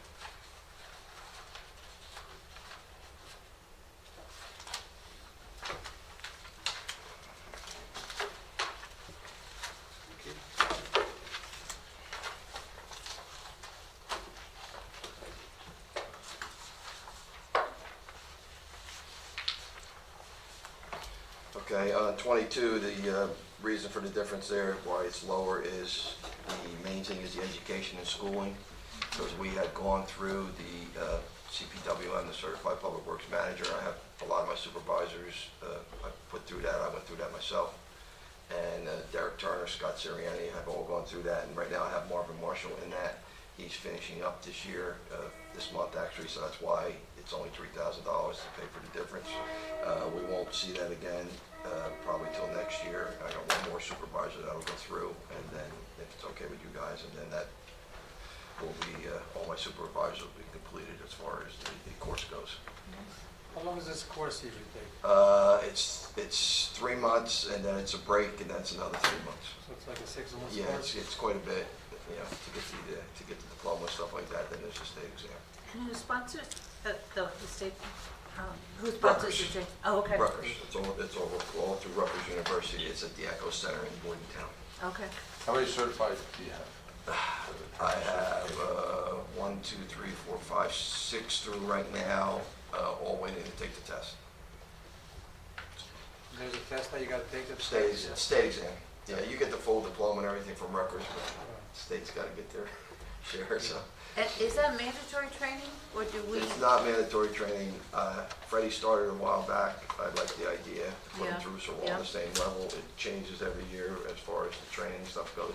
Plus, it allows us to go down to different training places in like Atlantic City, some in Atlantic City or some more in Bordentown, and it opens up the opportunity. Once you complete this course through Rutgers, you're open up to all the other courses that you go through, and most of them are free after that. Okay. So it's a continuing education program. Yeah. No, I think it's great how we're doing that. Are there any questions on 22? No. Okay, 23, which is streets. Basically, that's only a couple $100, maybe from 302 down to 299 rather. Safety equipment and tools and equipment, everything else is basically the same. A lot of that has to be in there, stormwater and different things. Oh, so, Mary Jane, this was the 43,000 you were talking about on tools and equipment? Yeah, I have it marked too. Where's that at? 43,000 for tools and equipment. How do you identify that line? Oh, 332. I believe that was for various vehicles that we had put equipment on. We had, let me take a look real quick on my back sheet so I tell you the right information. That is number 332. I know it was another hot box for blacktop. It was various things for a couple of the pickup trucks. It was a new tool cabinet for one of the trucks, just miscellaneous ideas, which we will not have this year. As you see, it's going back down to 12. And I know we had one big purchase. Mike, do you remember? I'm trying, my mind's a blank right now what that was in that line. Do you remember what that was? It was Did you buy the sign machine or some type of sign? From last year? Yeah. The graphic machine. Graphics. we bought that out of streets? Okay, there it is. The graphic machine, the sign machine for the back for traffic. I knew it was something. I'm sorry, I just couldn't remember. So I'm sorry, go. So is the 40,000 in storm emergency just contingency? You know, because you didn't spend anything and it looks like a new allocation. Yes, So, yeah, just if we, placeholder, we need it. yes. I don't know if this has to do with this or the other, but how much more would it cost to open up a bathroom in the other end of the boardwalk? We could do the bathroom very easily. I don't know what we could get into as far as running a sewer line and all that. No, I'm not talking about building one, I'm opening one up, it's already there. Oh, Like, oh, say, oh, West oh, End. oh, oh, I mean, we have one that's opened, Well, unfortunately, when the buildings were built on the board, you mean one of the new ones? They were built as 3-season. We tried opening them up 2 years ago. We tried insulating the walls. There's an outside wall, and we have a chase where all the pipes are. And we have your inside wall where the toilets, urinals and all that are on both sides. We put a heater, we insulated the walls in the back with some insulation. We put a heater up top. We put a heater down into the bathroom itself, blowing into the chase. We cut a hole in the wall, put a vent to try and get air circulating through, and everything froze up and broke. Because unfortunately, it's on the northwest corner, so when the wind's not blowing northeast in the summertime, in the wintertime, it's blowing northwest, and all that air is coming right through that block and in there, and it just froze them things solid. So we gave up on it, because we spent a lot of money. We spent almost $6,000-7,000 I mean, I people think, walk all year long. to repair it. So, So, am I telling you it's impossible? No, but I would imagine it's gonna be a pretty good cost to try and retrofit one of them. The new ones are being built right now, up here at Village. Is that going to be built the same way, or are we improving them? They're totally different. Yeah, I mean, I don't have anything to do with that, but, I know. yeah, that was through, Kevin to building, yeah. Hopefully they learned it, and I mean, they're blocked, I was down there today in the shell and everything like that, and they, Yeah, I saw the you know, shell. so I don't know where the chase is gonna be or anything like that, so I'll find out for You you got on at that least one. insulate the pipes or something. Yeah. Mike, I have a question for you. Is there a reason why the salaries are not included in these budgets? Yes, this is strictly a discussion for only. I'm sorry? This is two reasons. One, salaries aren't completed yet, the estimates, and this is usually a strict discussion on other expenses, not salaries. So will we get a report at some time with everything on there, Yes, benefits, before, everything that's within a department? yes, before the budget introduction, yes. Okay, thank you. Mike, what is the schedule? Do we have, is there a schedule this year from the state? We're looking at introducing the first meeting in April. Don't exactly know what day, I think it's the 13th. 10th. April 10th is budget introduction. I'm sorry. April 10th, we're slated for budget introduction. What does the state require? They put a The first meeting after March 30th. First- Either by March first meeting 30th or after the March first meeting after, yes. And then adoption is, 28 days later, 2 weeks, 2 weeks. So Stan, just the other expenses that are out of line from the allocation, but I know that you're on, you know, the bottom line is under materials and supplies, which is 374. Yes, we did,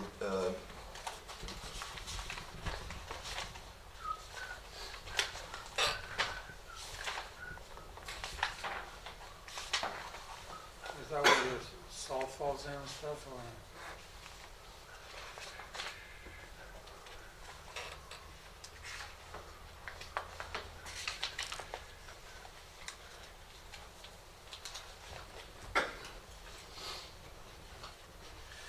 that is street lighting along Ocean Boulevard, which we repaired.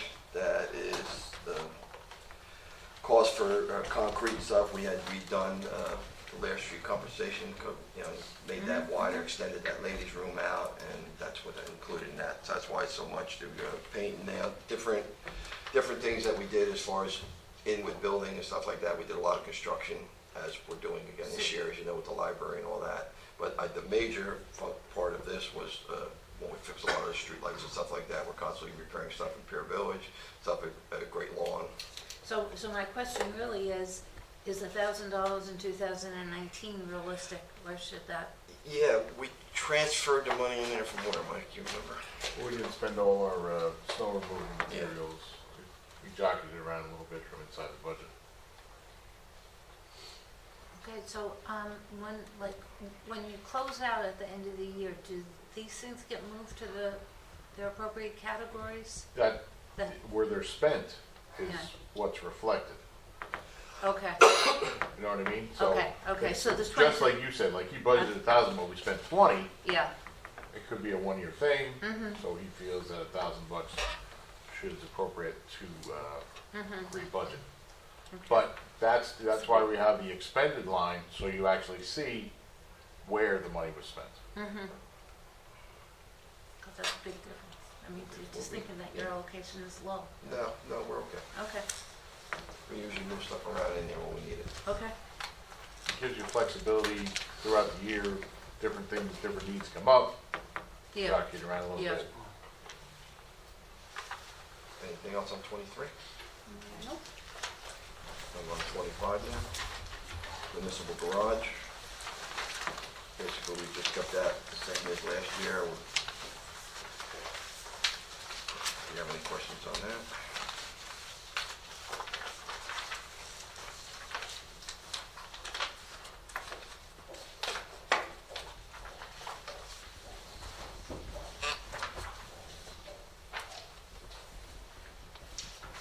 Stan, More tools and equipment, man. I'm gonna change that title for you next year. I'm gonna change that. That's a generic term, and I'm gonna change It's a that. hard one, though. I know, well, they all got tools and equipment. I know. Everyone has tools and equipment. It's been like that since I can remember. Yeah. it's hand with tools and equipment, and the other ones are copiers. Yes, And everybody, Yeah.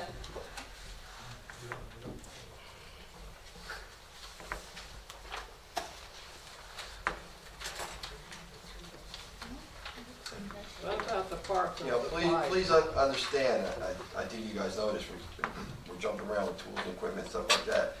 The amount of workload has increased tremendously. We used to, go on the beach in the summertime, in the wintertime, we would paint, we'd do stuff like this. Now we're not doing it anymore. We're remodeling buildings, we're adding offices, we're constantly flowing, so naturally you're gonna see stuff jockeying around Right. and tools, equipment, things break. I mean, we got good crews and stuff like that, so I don't know how to prevent that. We try to do the best we That- can with that's that, just stuff the- like that, but it's just yeah, the nature of that's the beast just- for the right. amount of work that we're doing, Yeah. so. you always need that. And, hopefully this summer we'll get some seasonal guys in there. We get a mason in to work for a seasonal. We're gonna start doing some curbing and some sidewalks and stuff like that on our own that gets damaged and stuff like that, rather than have to call in a contractor and anything like that. So, we're gonna look at doing something out here with this Yeah, ramp, with these pavers, where the they're in pavers pretty are bad bad and shape. stuff like that and everything like that. So Tripping hazards. by bringing a mason on, that's about the only thing that I don't have. I have a licensed electrician, licensed plumber on the jobs, and a carpenter and stuff like that. And plus the laborers and stuff like that. By bringing the mason on, that will take us to right where we want to be and try to cut back on some of these expenses with the outside contractors when we have to call, when we have, either a truck runs on a sidewalk or something like that. We'll do that in-house. See how that works for the summer, and maybe we can, continue to keep a mason Well, on board. you or something save like us that. on a lot of things by Yeah. even building. It's been working out well too, because our last 1, 2, 3, 4, 5, 6 hires have been seasonal employees that have stayed on with us, that have been tested for a year or two, and then get promoted to permanent. So that program's working out pretty good like that. It's almost like a test to see what they Right. can do. We've had a lot that we haven't kept, but the ones that we have kept, everybody seems to be pretty happy with. Nice. Anything on the garage? Fine. Okay, 26, parks. I have one. Sure, go ahead, I'm sorry about this. Go back to 25 and the line item that says PD admin vehicle parts and supplies. There's a chunk of almost 30,000 there. What number is that, I'm sorry? It's the 379? main page, 370. 25. Is that it? That 379? goes down. The number, the last 3 digits is 383. Oh, 386. The budget's still the same, but the expenditure went up. The expenditure for last year was 87. Is that what you're referring to? Yeah, they just spent more. They're asking for the same amount this year as 55,000. Okay. And you don't need any more vehicles or anything, you're all good for this year? We put vehicles in capital. Okay. Okay, I did put some vehicles in capital. We got rid of, Charlie, how many we got rid of in Public Works on the auction? Oh, God. A lot. I mean, a lot, over probably a dozen vehicles. So the whole city was 26, I think? Yeah, I have 9 1980 surplus pickup trucks that I want to get rid of. They're a maintenance nightmare. You see them when they lined up on the other side of the gas pumps there. I did put in capital, and then we're going to capital for a couple vehicles and a van, so that'll come up under capital. What are you looking for? I'm looking for 2 pickup trucks, one for my streets department, one for the carpenter department, building repairs, because what they're driving around right now is leftover trucks that we see from the Storage Authority. I don't think we bought a new truck for them in quite a while. We just were able to buy a new pickup truck for Daryl Turner, my number 2 guy, Louis, under the tonnage grant, so we're okay on that. We're looking for a Mason dump to replace our other pothole truck that's constantly breaking down. I called International Trucks. We got a price of like $116,000 for a dump from them. So then we went to regular Mason dump Ford, and the price came in around $60,000.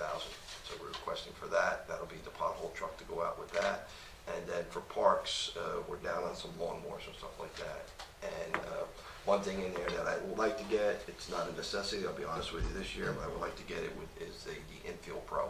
And that does the baseball fields and stuff like that. It's a machine that does the baseball fields and stuff for the Little League teams and stuff like that. So that's basically what we have on capital. As far as the road program goes, I have not gotten anything back yet from our engineers. So me and Mr. Jackson have been talking to them, so I'm still waiting on that. What do you mean by that? I haven't got any costs, so we took them out on the road improvement. Oh, Myself and road Mr. improvement. Jackson went out and we looked at the roads, what we're gonna do and stuff like that, and the drainage, which is really important, the Branchford Avenue drainage, the Garfield Avenue drainage, stuff like that. I'm still waiting on a cost estimate. We need quotes. Oh. Oh, yeah?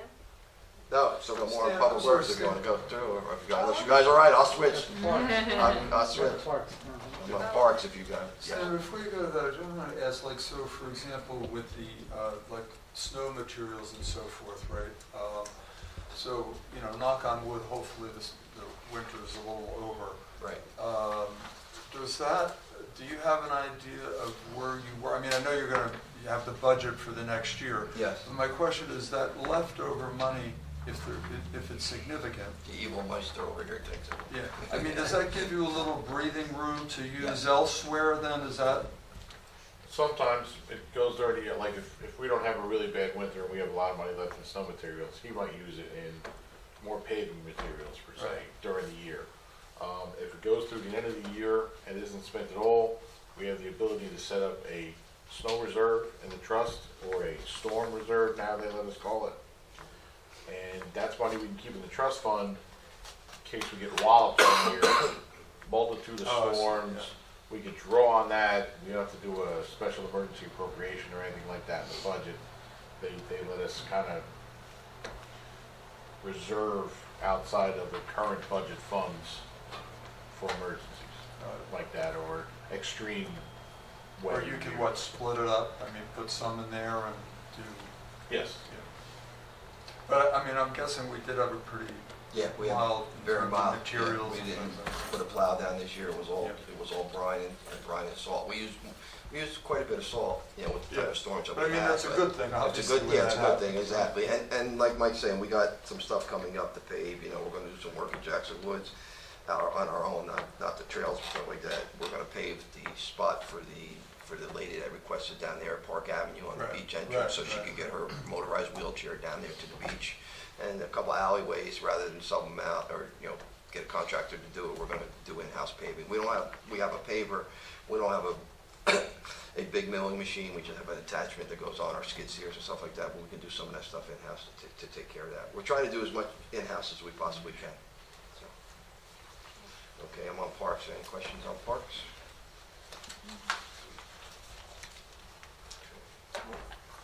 Public facilities, 28, 27. 27.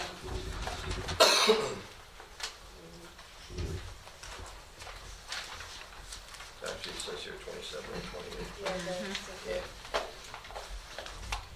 Same with that, kept that level funded from last year.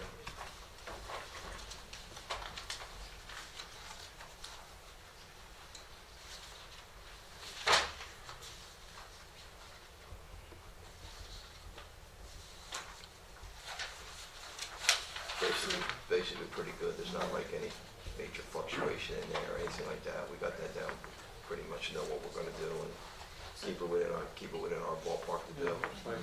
But the expenditures are 161 up through the end of December.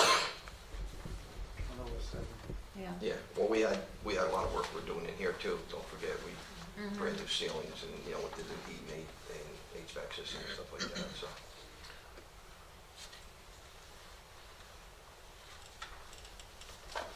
Okay, What is land rental?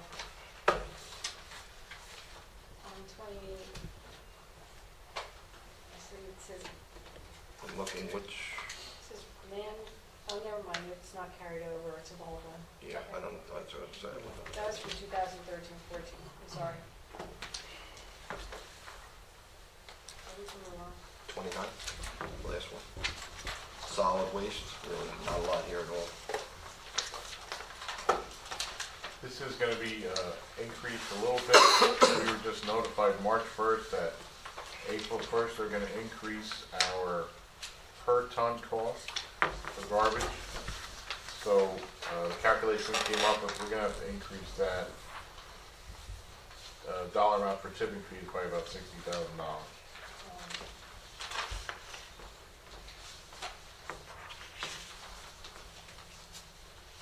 Just to talk real fast too, I know you guys had mentioned before about with code, I've already purchased, I'm waiting for them to come in with the new bulk and brush ordinance that we have.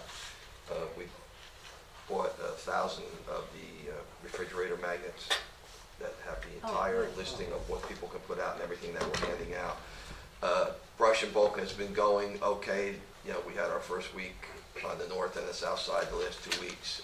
There was a lot of stuff out there. I'm not gonna lie to you, there wasn't where it wasn't supposed to be. People said they didn't notice a lot. We had a lot of language barrier and stuff like that.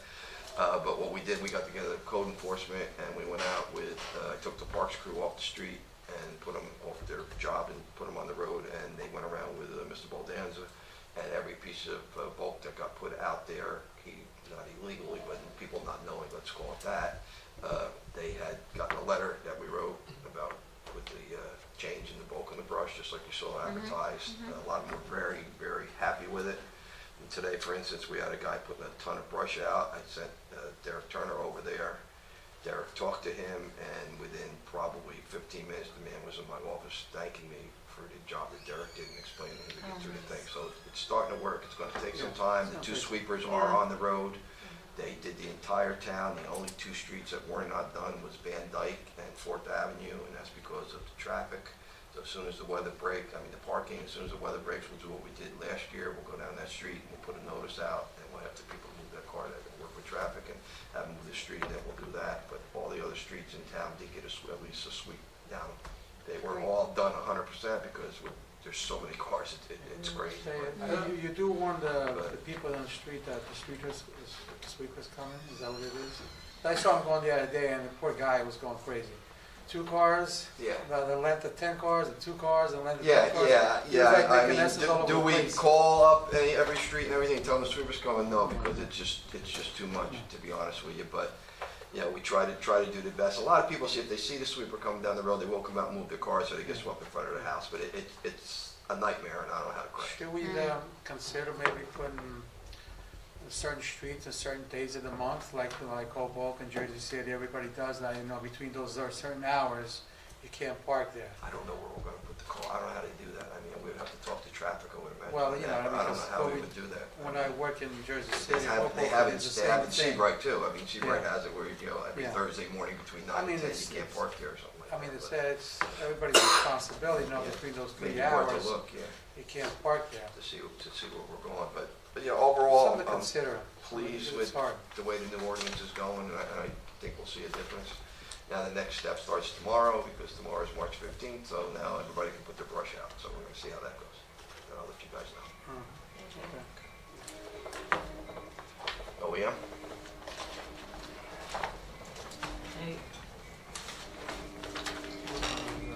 Number 8. Excuse me.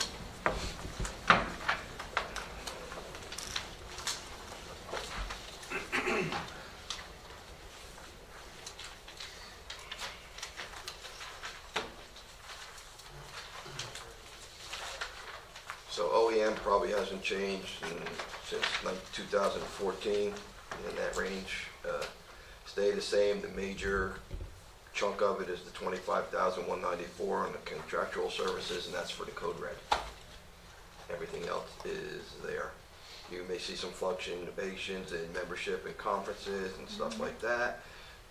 We have the hazmat team that goes out, as you know, it's under emergency management for the hazmat training and different training that we have. A lot of times the state or the county will offer free training, and a lot of times they won't, we'll have to pay for it, so that's why we keep that in there. Okay. And everything else is basically just, you know, small stuff. If there's any questions, I'll be able to answer. What are contractual services that would? Code Red, Code Red? That's Yes. Code Red. yes. Thank you.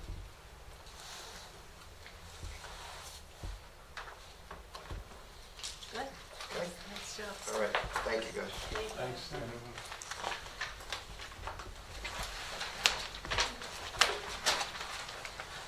Chief Roebuck?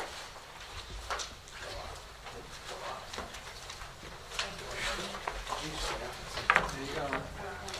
Hello, how are you? So, we just made some changes in the line items and where we put the money to kind of get it closer to what we spent last year. What page are you starting on? 31? 31, that's what I have. Oh, here we go. No, that's Yeah. 30. To our overall budget, through this one, we asked for a few more $1,000 for accreditation for the department this year. That's something we'd like to undertake. And if any questions on that, I actually have some handouts about what accreditation is, if you guys want to see that real quick. We'll talk about it. Pass them all around. So that's the only change in that budget.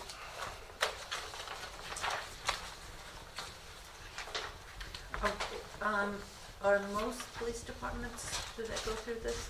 A lot of them do. A lot of them in Monmouth County do. It's creeping up to probably about 50% now in the state, maybe even higher. So it's something we've been looking at for the last few years. I don't think we were quite ready till this year, and we'd like to get started and try to get that done over the next, probably it'll take us 18 to 24 months to actually get it completed for the first time. And then you have to go through the process again every 3 years.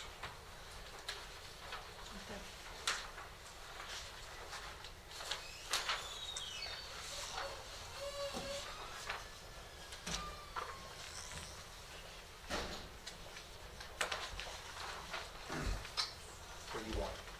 What do you want? Yeah, what's the, The one we asked for more money, yeah, what's the difference? I mean, there's a lot of money for training. Does that have to do with this? Educational. no, so this is in the budget for 31, it's under education and schooling, we put that in that one. When we get to 32, there's a little bit more money for training, and I can explain that too when we get to 32, unless you want to go to 32 now.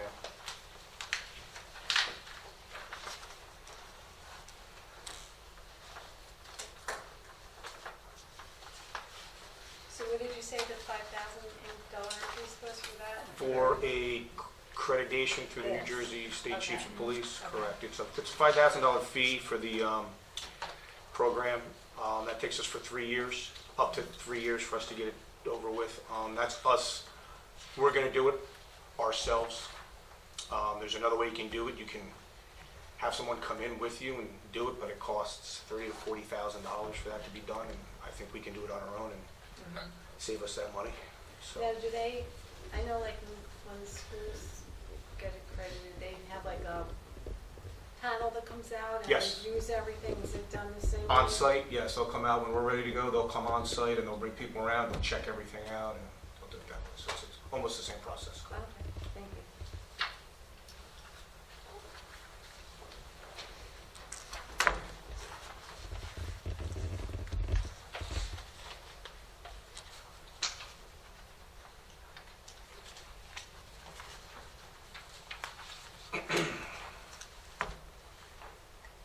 We want to move on to 32 or go with 31? So 32, like I was saying, we just changed some of the numbers around to reflect a little bit more of what we spent over the last few years. But like Mike was saying before, it's sometimes hard to know what's going to happen. So you can't be exact every year. We did ask for an increase in the training budget. We end up every year kind of running out of money for training sometime around August, September. So I looked around, did a little research, and found our training budget was, probably at the same level of a department that only had about 30 to 40 people. We have, 90 plus, and then our specials and class 3s. We've had the same budget for that, between $13,000 and $14,000 for the last, 5 or 6 years. Training classes have gone up for how much they cost, and in today's society, I don't think that we can have too much training. So that was the reason for the increase on that. What's the outside service? Outside services is, what's that, 215? Get to that one. So 215, it's anything we contract outside, documents and archive, shredding e-citation system for when we write the summonses in the cars. We added vehicle and equipment decon this year. Stan has been doing that for us for years, but it's starting to be a little too much. So if the car gets something in it, it needs to be cleaned. We actually have somebody come in because it's a little safer than having the guys downstairs do it in DPW. And the biggest one you'll see there is outside emergency protective costs for Ocean Fest. What is the confidential funds account? What is it? That's for when we make drug buys with confidential informants to do drug investigations.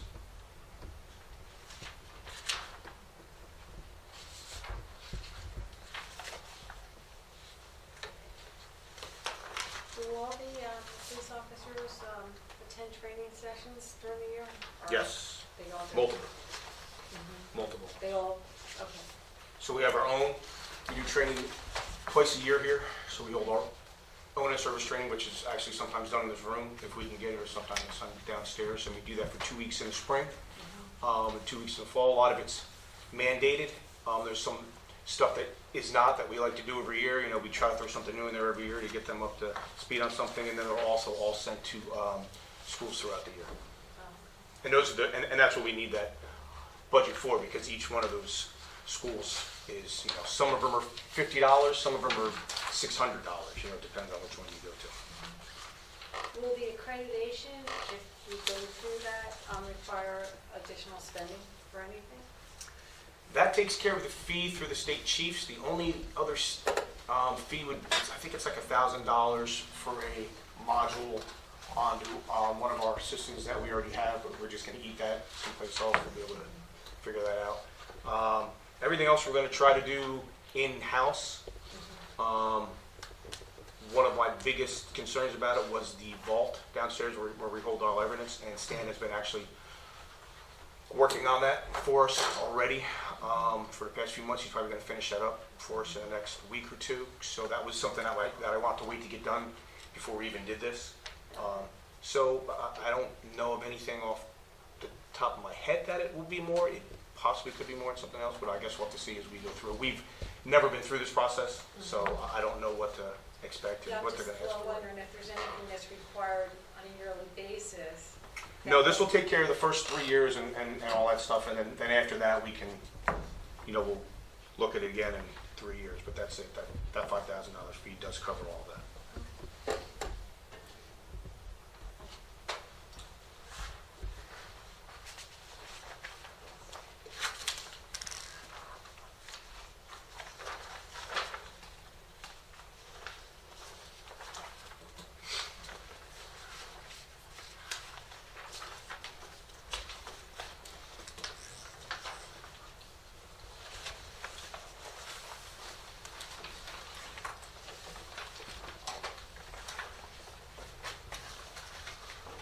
Mike? Yes. I'd like to make a comment. I'm glad to see you two-sided paper. Oh, I was You know how given specific 102 instructions. times 2? Okay. Next year, we're all gonna be on PDFs. Yeah, no Just paper at all. No paper. Wow. Yeah. Wow, we're really high tech. One can dream, I suppose. Or that little tablet, Yeah. Sure. and that, We'll get you bigger glasses. thanks.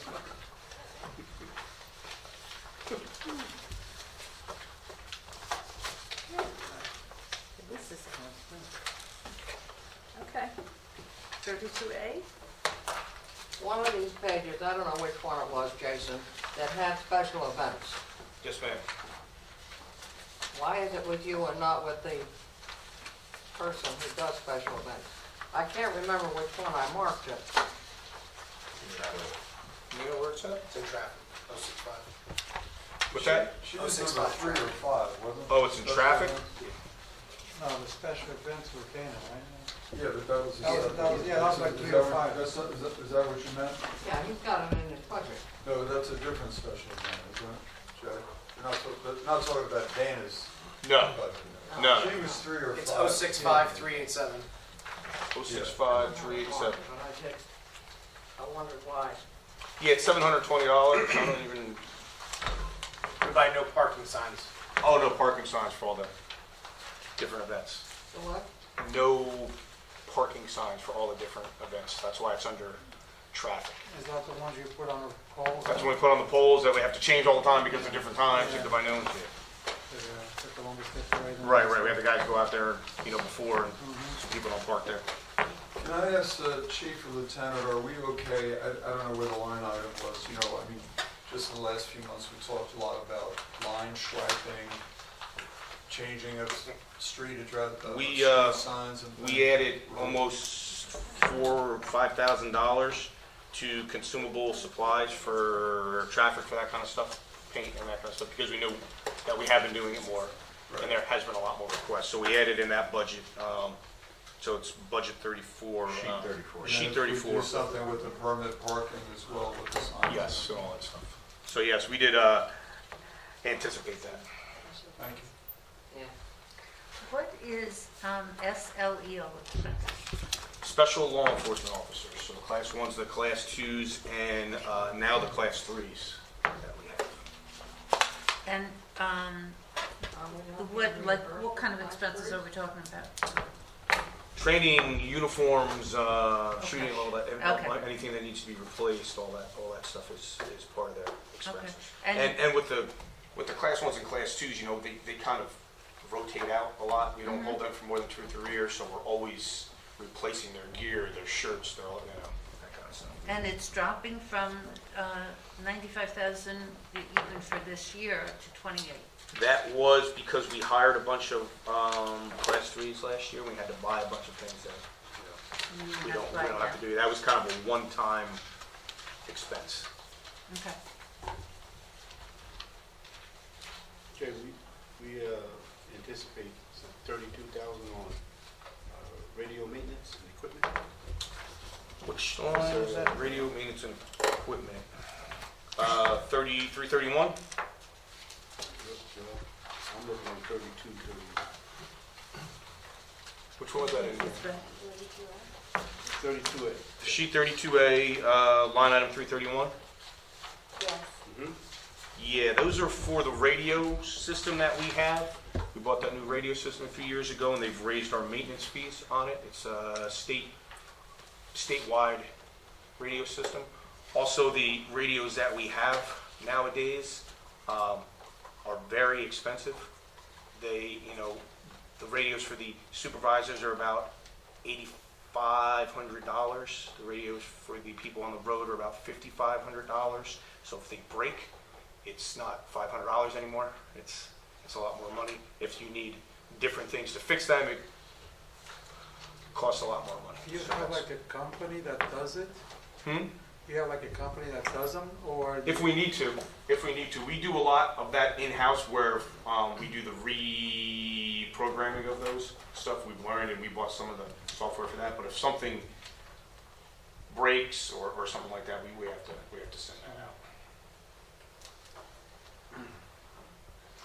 It's a small amount, so what are we doing with Police Explorers? Is there a program? Yeah, we just talked about that. Someone else had the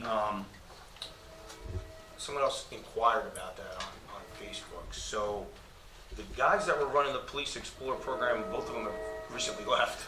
Yeah, So- Sanders and, Well, yeah, so you had Kevin King was involved a lot, Mike Monahan was involved in a lot, and both of them in the last year has left. So we're kind of searching for someone to take that back over and to get that up and running So it again. just sort of faded out a few years ago? Sort of faded out. I mean, so 4 or 5 years ago, we had a pretty decent size I one. remember, yeah. I remember, and I just, people aren't really interested in it anymore, or, so we're looking for someone, maybe someone younger who will be here, for quite a while that wants to take that on, and maybe we can get it back up and running.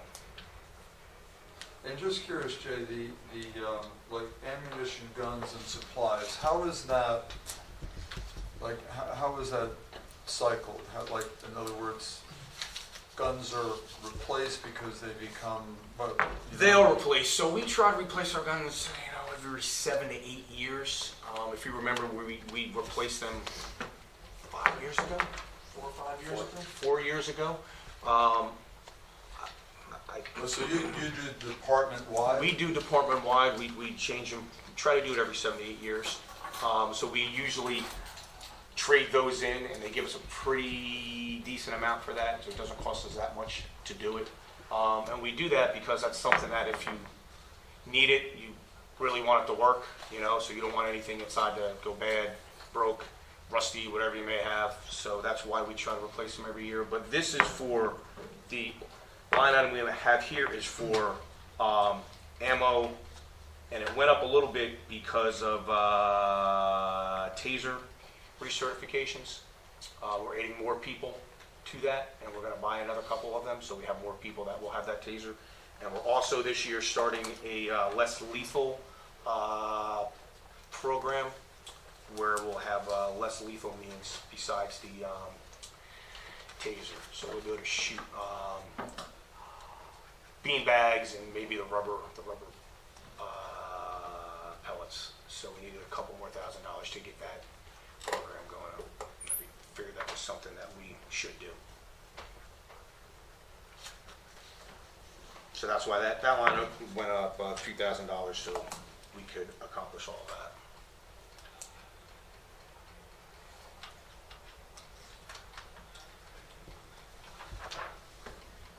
Any other questions on 32, 33 is the safety equipment. school and traffic alert.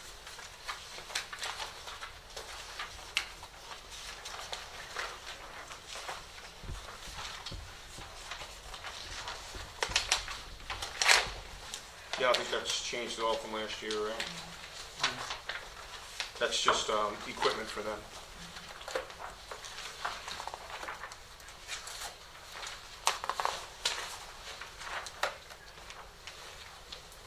And 34 is the traffic control budget that we talked about. We added a few $1,000s for more paint and supplies for the signage and curbs and all those requests.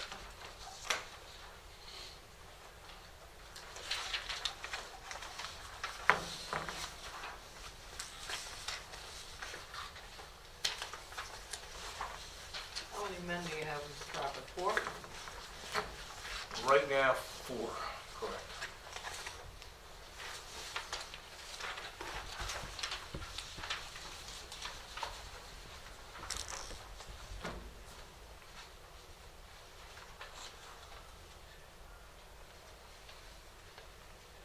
Any more questions?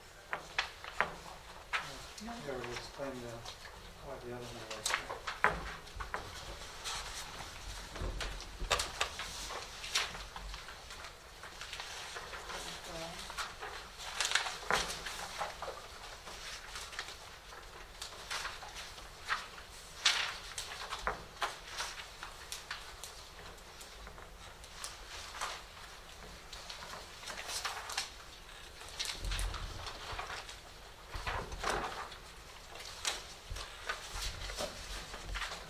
I'm on 34A now. 34A, Yeah, which is the traffic meters. yeah. Can you explain why that's so high? So high as it went up $10,000 over last year. why it costs $180,000? I don't know why is maintenance so expensive and what supplies and credit card fees are? Yeah, the credit card fees, I'm going to defer to the master here. We don't really have anything to do with that. That's just kind of what it Taking is. $1.5 million in revenue from parking meters. That's the percentage that we pay for credit card fees. It's about 2.5%, 3% of every fee charged. Cost of business. Is that something that we go out to bid on, or? We constantly, I just signed up with a new company this year that's gonna lower the rates. Hopefully it'll come down, but the usage goes up, so the overall cost increases. I don't know, it's a good and a bad problem to have. We're getting more revenue, Right. but on the other hand, our fees are coming up. They don't take that out of the transaction, you have to actually appropriate that? and- Yes, the meters do not accommodate for charging different fees for a cash transaction or a credit transaction. It's the same fee. So it's just a cost that we absorb. And, What's American Express, Mike? They're up to like 5%? I know they're more than the other cards. I don't think it's that high. But it's probably high 3s, maybe 4. I think, I don't know if anybody's 5%, but I know American Express is the highest. Do we do our own maintenance, or do we have somebody else doing it? So we have a maintenance Combination, contract. contract. Yes, kind of a combination of both. We do a lot of our own maintenance. Our captain, Pachero, is Retired captain. retired Special, captain. Talk about special Nick- officer. Talk about Nicky? Nicky, yeah. He's outstanding with these machines. Has extreme knowledge of them. But there are programming and technical issues that we have a kind of like a backup service contract for. Things that he can't handle and he can't do, we have to call them in, and it covers all the meters. What are we servicing, 40 or 50 meters now? Or Yeah, it's at 40 meters. 40 meters. So Are we buying more? We're gonna have to talk about that soon, I we're think. gonna replace them. We're on a replacement program now, where we buy 9 or 10 a year, every year, to swap out old ones and keep new ones going. So to keep the cost down, because when we initially bought them, it was $900,000. It was expensive. So now we're spending about 100, 110 each year to replace them as they go. What are they, about 11 or 12 grand a piece? 10. And what was the lifespan of them? 5 to 6 years? They're lasting 4 or 5. Depends on where they are. Yeah, We're trying to rotate them. If they're on the beachfront, And it's they get a less. lot of use, some of them, and some of them get less use, and some of them are right by the water. The weather farms, kills The weather hurts them. That covering, I would assume, helps a lot though, right? It helps when we take out the insides, but it's still, when they're down there all summer from, end of April, October, they're out in the weather a lot. Believe it or not, the salt still gets under the cover. Salt gets them when they're close to, close to the beach, even the spray coming off and stuff.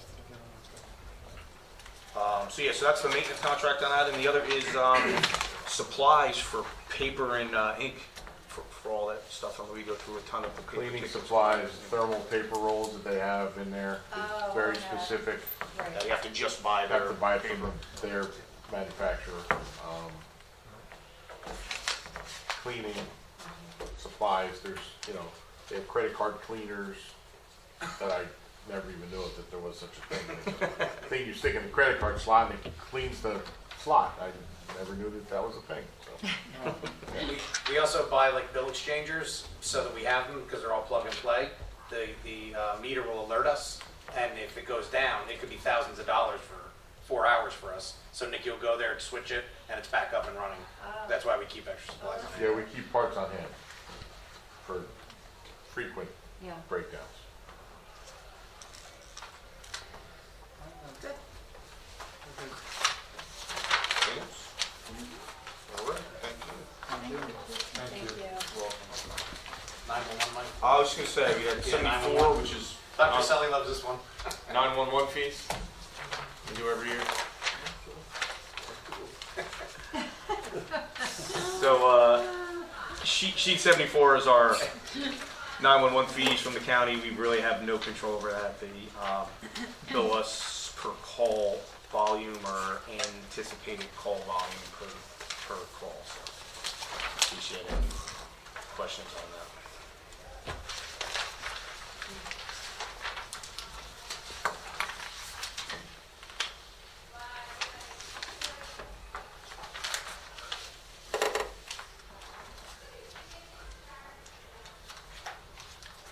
What do we kind of average with 911 calls, like let's say for a month or,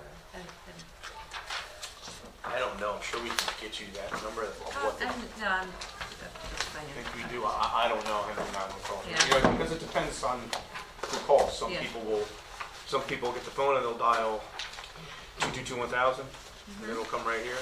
And other people will call 911, and then it'll have to be over here. And then if we get a call that we have to dial out for 911 to get the fire department dispatched or to get the first aid dispatched, and then we'll actually call 911 from here too. Yeah. To get, have a button that they can call out to the county 911 center to get everybody dispatched out that we need.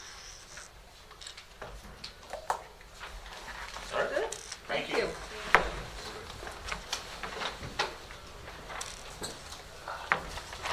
Stay out and watch you guys. Thanks for being patient, Chief. Don't worry. Good evening, everybody. Good evening. Well, we probably have the easiest budget because we remain flat except for a small increase that shows up in our lease vehicle account. And that is, Yeah, this is 35? 35. Okay, yes, 35 and 35A.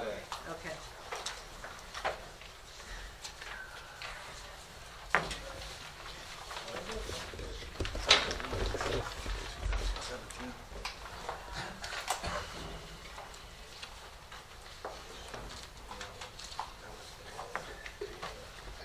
I shouldn't ask this question, but I will. Do you have what you need? We believe so, yes. Should be able to level fund.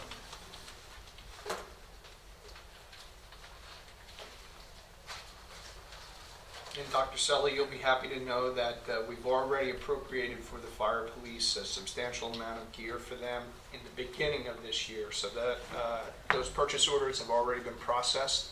And I know in the past that there had been some issues about the fire police not receiving the equipment that they requested. The total for them for this year is $2585. So we got them everything Okay. they asked for and everything that they needed. Thank you. You're welcome.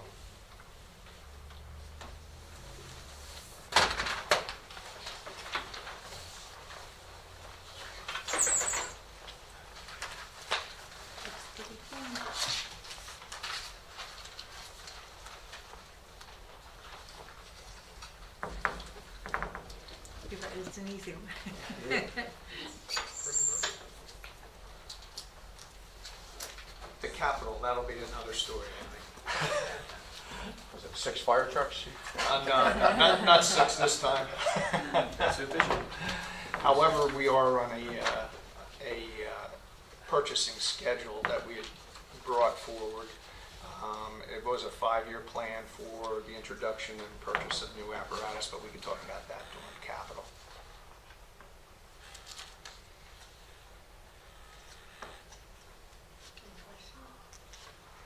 Whatever happened to the Explorer's Post?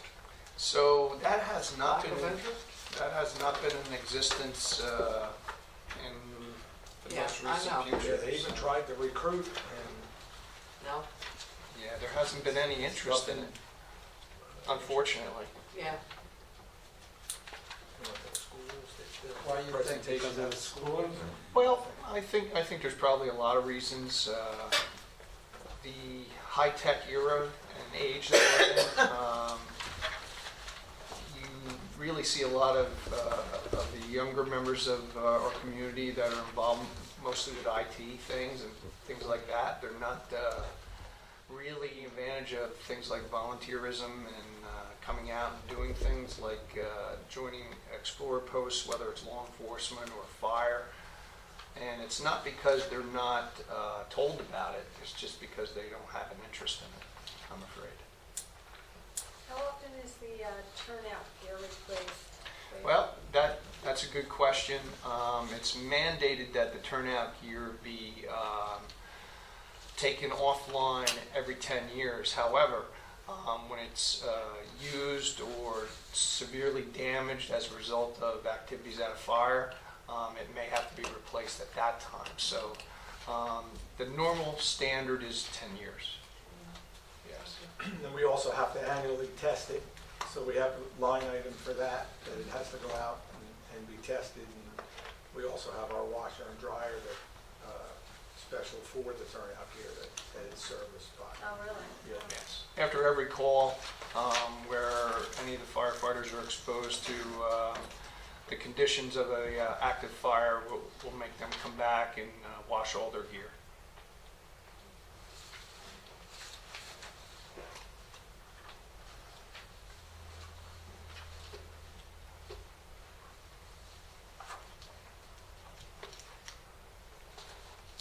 You did a good job, Mom.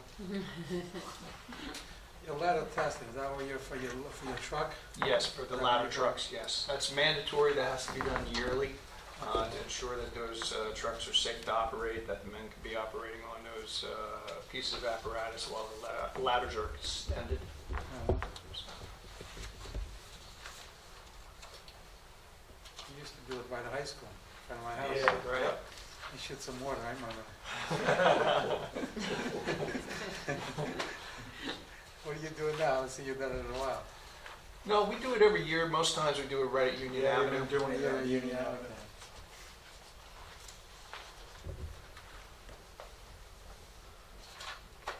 Any other questions? Well, thank you very much. Thank you very much. Good, thank you. May I say for that? That's right. I don't want you guys to feel lonely. What I did. Good. Yeah. Okay. I texted Jake was, he was out. Oh, okay.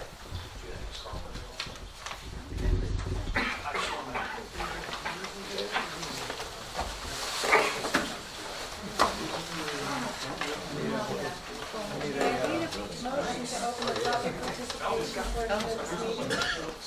Second. Is there anyone in the audience that has a comment to make regarding the budget only? Please stand up and state your name and address for the record. You will have 5 minutes and may only speak once. Everything good? I need a motion to close. So moved. Second. Before we adjourn, Mike, thank you for preparing all this for us. We You're welcome. appreciate it. Thanks, Mike. You did a nice job with this, Mike. Yeah. First time I've seen this. Good Oh, the job. summary? Yeah.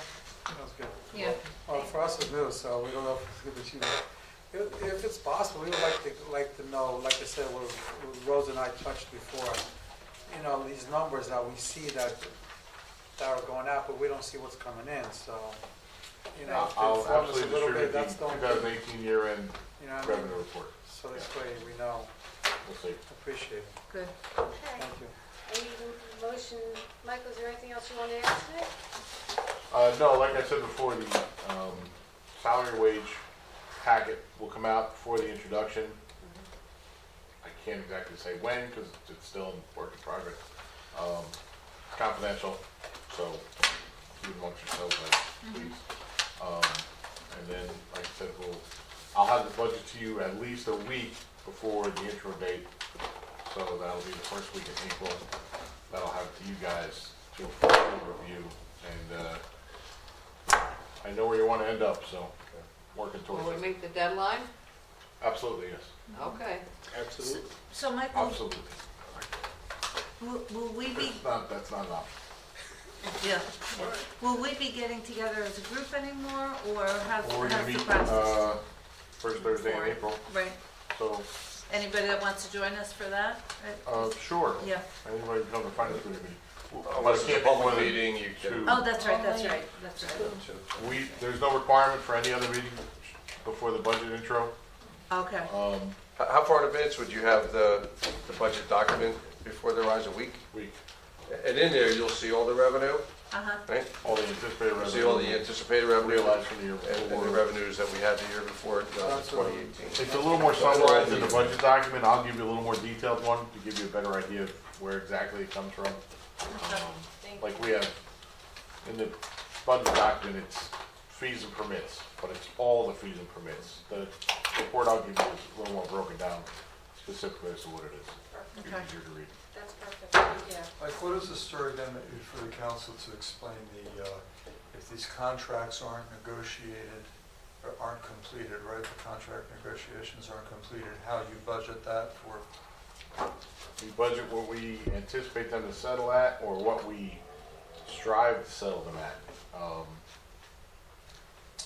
It's a crapshoot. I mean, with arbitration now and who knows where it could go. So we try and make our best guesstimate and, Will they be, is there any possibility they'd be resolved, or? No. I would go with not a chance. We haven't convened after the meeting we had there. Now, when were the contracts up, or when are they up? December 31st, 4 of them expired. On this past Of 18, December? correct. And nothing's been resolved yet? No, we met with the labor attorneys. I just wrote to Mr. Long a week ago to see where we were, and he was in the process of reaching out to the attorneys for each of the unions. He wanted to have a conversation with them before we got going. So he's been preparing his information for the negotiations. I'm hoping we get going quickly. Okay, great, thank you. Anyone else? No. Okay. I need a motion to adjourn? So moved. Thank you. Have a good night, everyone. You too. Thank you for coming out. I gotta commend you. To be done at 8 o'clock and the first time through. Yeah. It's pretty good. Good sleeping bags out in the car, right, Mike? At the table, All right? right. Somebody told me 2.5